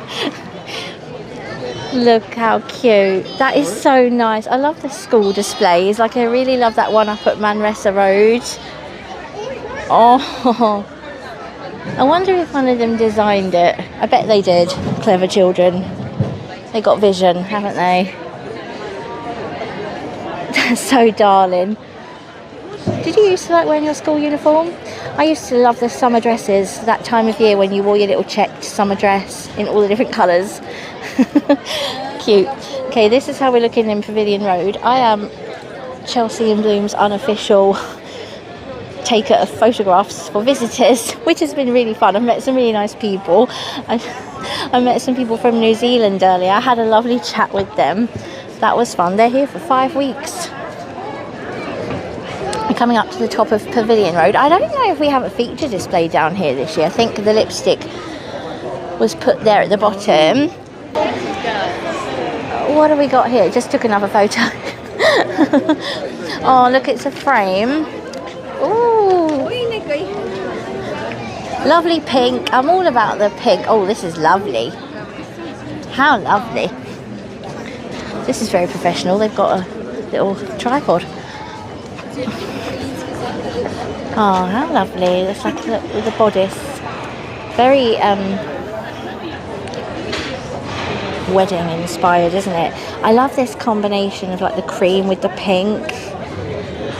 Very dreamy. Moy Stevens. And I'm going to twist you because I'm going to hope that this is what I think it is, but I don't know. There's daisies here. Quant daisies at David Mellor. And there's a little dress that's being photographed quite a lot. Oh, it's being watered. Yay! Good job. But I love the daisies. There's real ones there mingled in with the fake ones. Isn't that wonderful? I'm hoping they're Quant daisies. I'm going to take a few photos of this one, I think. And the dress is nice. It's like a little 60s mini dress. Yay, 60s! At last! Flower power! I see 70s boots and gorgeous vibrant pinks. This is the shop. Love the magenta. There's a lovely mirror there. The boots are winning it for me.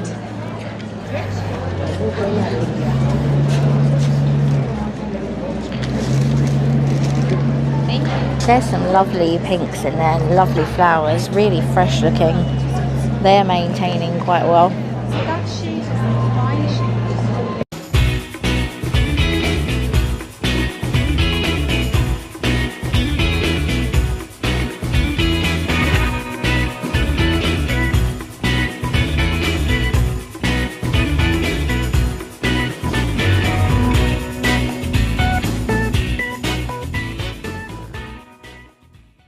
Look at that dress. Look. Oh my gosh. Look inside. How gorgeous did those colours go with that glittering dress? Oh, how lovely. That fabric on there reminds me a bit of Laura Ashley. I like it. Oh, I love this trouser suit here. That's very 70s, isn't it? Look at the collar as well. That extended a little bit more. Nice dagger collar. Oh, I love these windows. I'd love to have this unit here. Beautiful. Conran, one of my favourite shops. See, look, no feature display. Oh, you know why? Because the roadworks. Oh dear. We'll look at Conran in a bit because I'm going to head round to Sloane Street. I just have a little bit more to do down here on these shops for you. This is the White Company. I know the display is inside, but I really love it. It's a sewing machine. I love the green with the yellows. I think that is so dreamy. Look, I love this so much. And the fabric. The White Company always do so well with their displays. I want to have a look at the detail. Isn't that so nice? Some of these displays you can see why they're inside. Look at the lovely white linen. Sewing on a button, aren't they? Look, I love that so much. So clever. I'm going to walk along here. Got another display. Another one of the shops that has grown on me lately. Aura.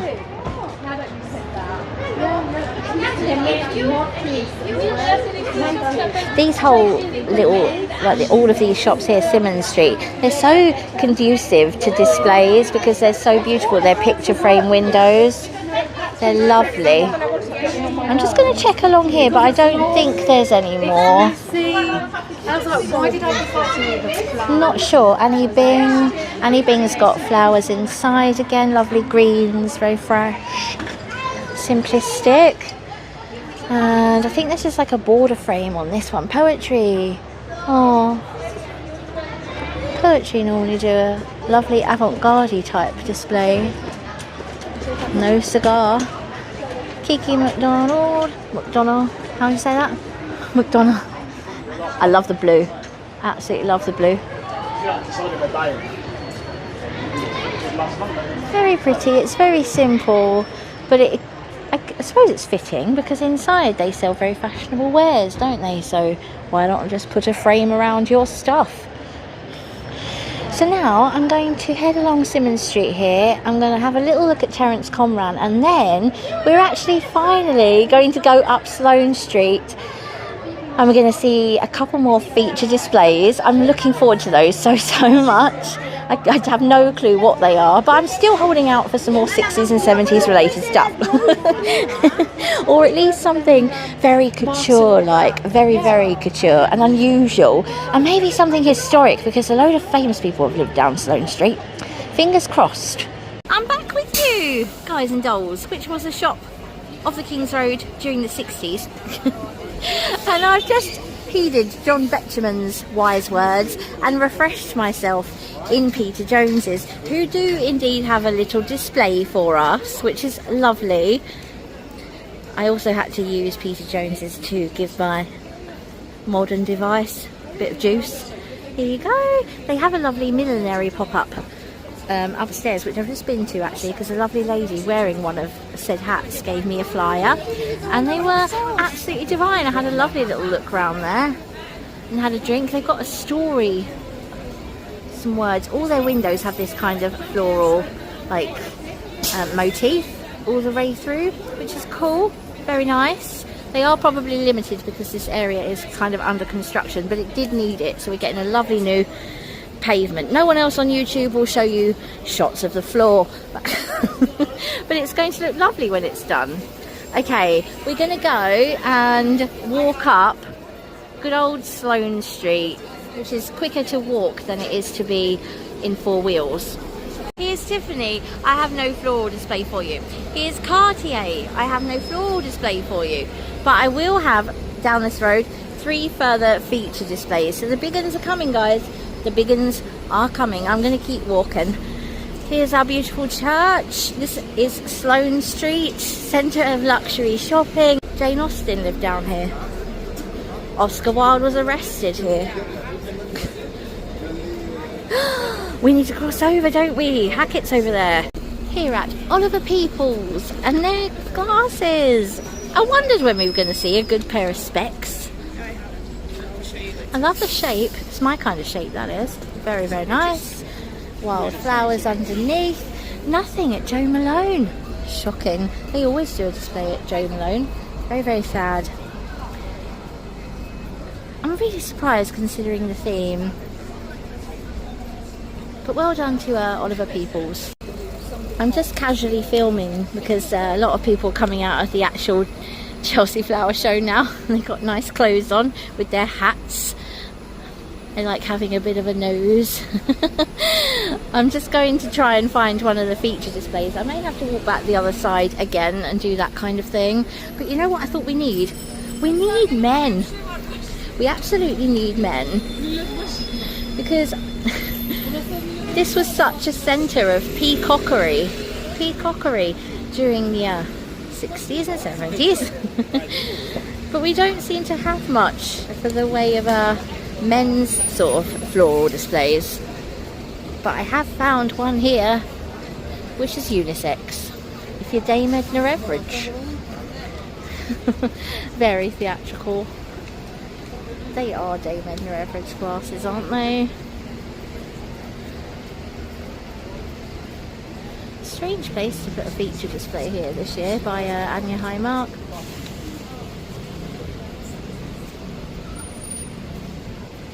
Very feathery, isn't it? Wispy. As per, I'm going to take you to the little display. Keep your eyes on those. Here you go. What are we called? Fabulous frames. I'm an advocate for very fabulous frames. I feel like they light up. I can see a bit of shimmer in there. Yeah, those are great fun. I'm here on the corner of Cadogan Place at Vivienne, and I found another dress. You will never go naked in Chelsea if you only had to dress wearing clothes of flowers. And I love what they've done down here. It's like they're on a cloud. That's a mini dress. It's cute. It's kind of smocky. Looks like cotton wool. That's so gorgeous. It's really geeky, but I love that these white bollards say Handstown, because that's what this area was called. There's another one. Do you see that there house in the middle, the one sandwiched between the white one and the lighter brown? That is a Georgian piece of architecture, and it's probably one of the only Georgian pieces of architecture that remain on Sloane Street, but they would have all looked like that up here. And if you were very, very fashionable in the Georgian times, you would have lived in a house like that. And Lloyd Grossman would have come round. This one looks like it has the popularity of a feature display. Here she is, a couture lady. I love the poodle. I also love her very oldie worldy dress there. Very lovely. Again, split up the leg. I love the poodle. They always have a dog or two on Sloane Street in floral form. They have to, don't they? She's lovely, the little poodle. And the hat. This is very Bridgerton, isn't it, do you think? I think that's why it's so popular. So I walked all the way up Sloane Street to my last feature display, which is touching Knightsbridge. There. And here it is. It's the most underwhelming hat I've ever seen. I think it's because I saw that one at Oliver Brown and I'm spoiled. In all honesty, this bit's a bit choppy of the video because there was nothing to film. This is such like a exclusive street. It's all got designer shops in. Just walk past Louis Vuitton and Dior. But there's literally, it's over this side at least. I'm hopeful for the other side maybe. I'm going to cross over, walk back that way. But there isn't anything. I've known Sloane Street be so good in the past, and it's been just a pleasure to walk up and down it, but nothing's occurred. It's really strange, but Sloane Street's busier now than it was before, and there's just nothing here for people to look at, which is sad considering what it is. But there you go, everything changes, doesn't it? I'm glad I saw the glory days. This is Basil Street, just off Sloane Street, and this is Clap, London. They have this stunning building. Look at that arch. And they've really worked it. Really worked it. That's lovely.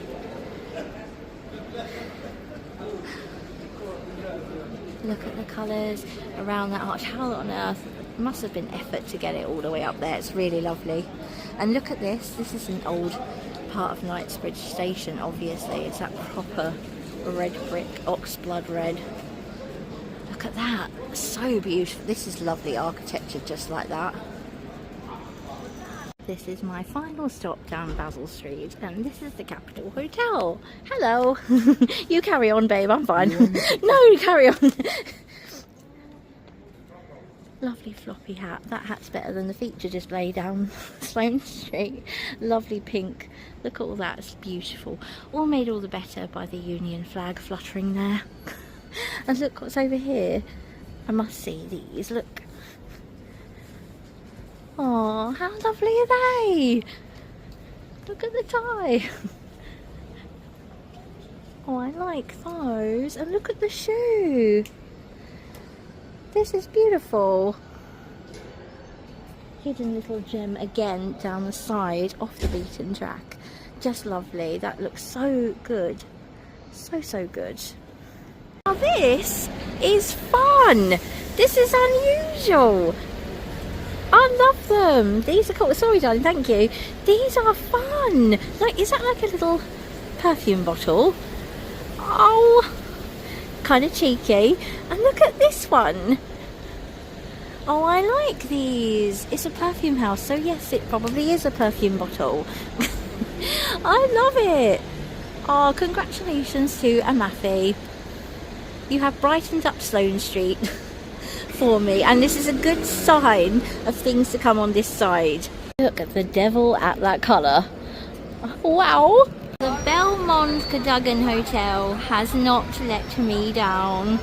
From here, Oscar Wilde was arrested and taken.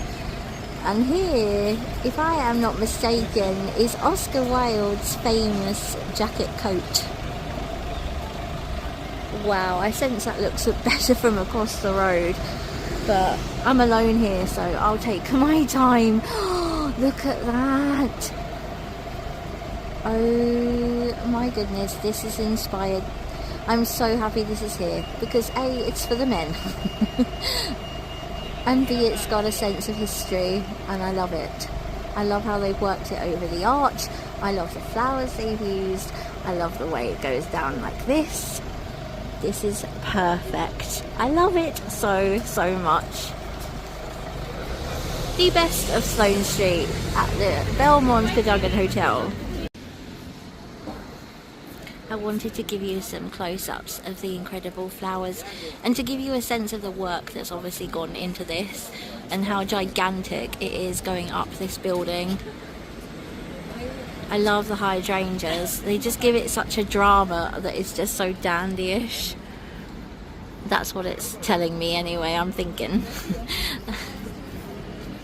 I am obsessed with this one. I think it's wonderful. You literally think, look at the doorman as well, it's great. I love this so much. Oscar Wilde, right? Look, it's just beautiful. And some ice cream. A tie to tradition in full bloom. Thank you so much to Hackett. This is lovely too. Do you know, Hackett started, the actual Hackett, he started life working in a 60s boutique. This is gorgeous. It's an actual tie. It's folded up. It's going into there. There's a gent having the best time next to his beautiful London home, which has got flowers. This is cool. It's so fun. Doing a golden hour walk now, guys, because it's getting on a bit. So Hackett's actually sadly closed. Otherwise, I would go in there and tell them that I love this tie to tradition. There's another window up there, which I'll go and get you now. This encourages you to stand on the grass for a photo, but I'm happy just to take it like this. I think it's fabulous. He's riding his tie, and look at the actual, how they've actually posed his tie in the window. This is brilliant. I'm so happy this is here at Hackett. They always do a great display, and they always take such thought and effort, and they just make it so unusual and just unlike anything else. So congratulations to Hackett, you and Oscar. at the Cadogan up there. You've won the street. Two giants.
I also just wanted to show you on my way home here, beautiful 70 Cheney, this beautiful like restaurant here, and look at the beautiful wisteria, goes all up the side. Isn't it gorgeous? And let me tell you, the smells coming out of here are darn incredible. And I've worked up quite the hunger now. Guys and dolls, that concludes my visit round Chelsea for Chelsea in Bloom 2025. I had so much fun filming that and chatting away to you all as I went around.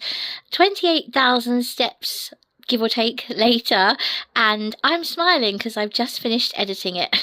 It's a long one, and if you stuck with me, I hope you enjoyed the commentary and you learnt something. I love my 60s boutiques. I should really maybe change my YouTube name to Queenie of the Shops. So much fun doing that, and I'm so grateful for you watching. I also cannot wait to hear what you thought in the comments below, so please do not be shy in coming forward and let me know your thoughts. Cannot wait to read them. I had 3 favourites because of their historical awareness. You might have picked up that I quite like that because we've got a story to tell here and we should tell it. I loved the Cadogan Arms for Granny Takes a Trip, the Cadogan Hotel for Oscar Wilde, and I also love that punk. What did you think? Do you like them ones? Cannot wait to hear. So all that's left for me to say is thank you so much for keeping me company at Chelsea in Bloom this year. I so hope you enjoyed it. Until I see you again next time, something's opening next week. I think you should come with me. You might enjoy it. I'm so excited to see it. It's going to be really fun. I've been waiting ages for it. Take good care of yourselves and have the most fantastic weekend that's coming up ahead. Loads and loads of love from London, Queenie and Viv. Mwah.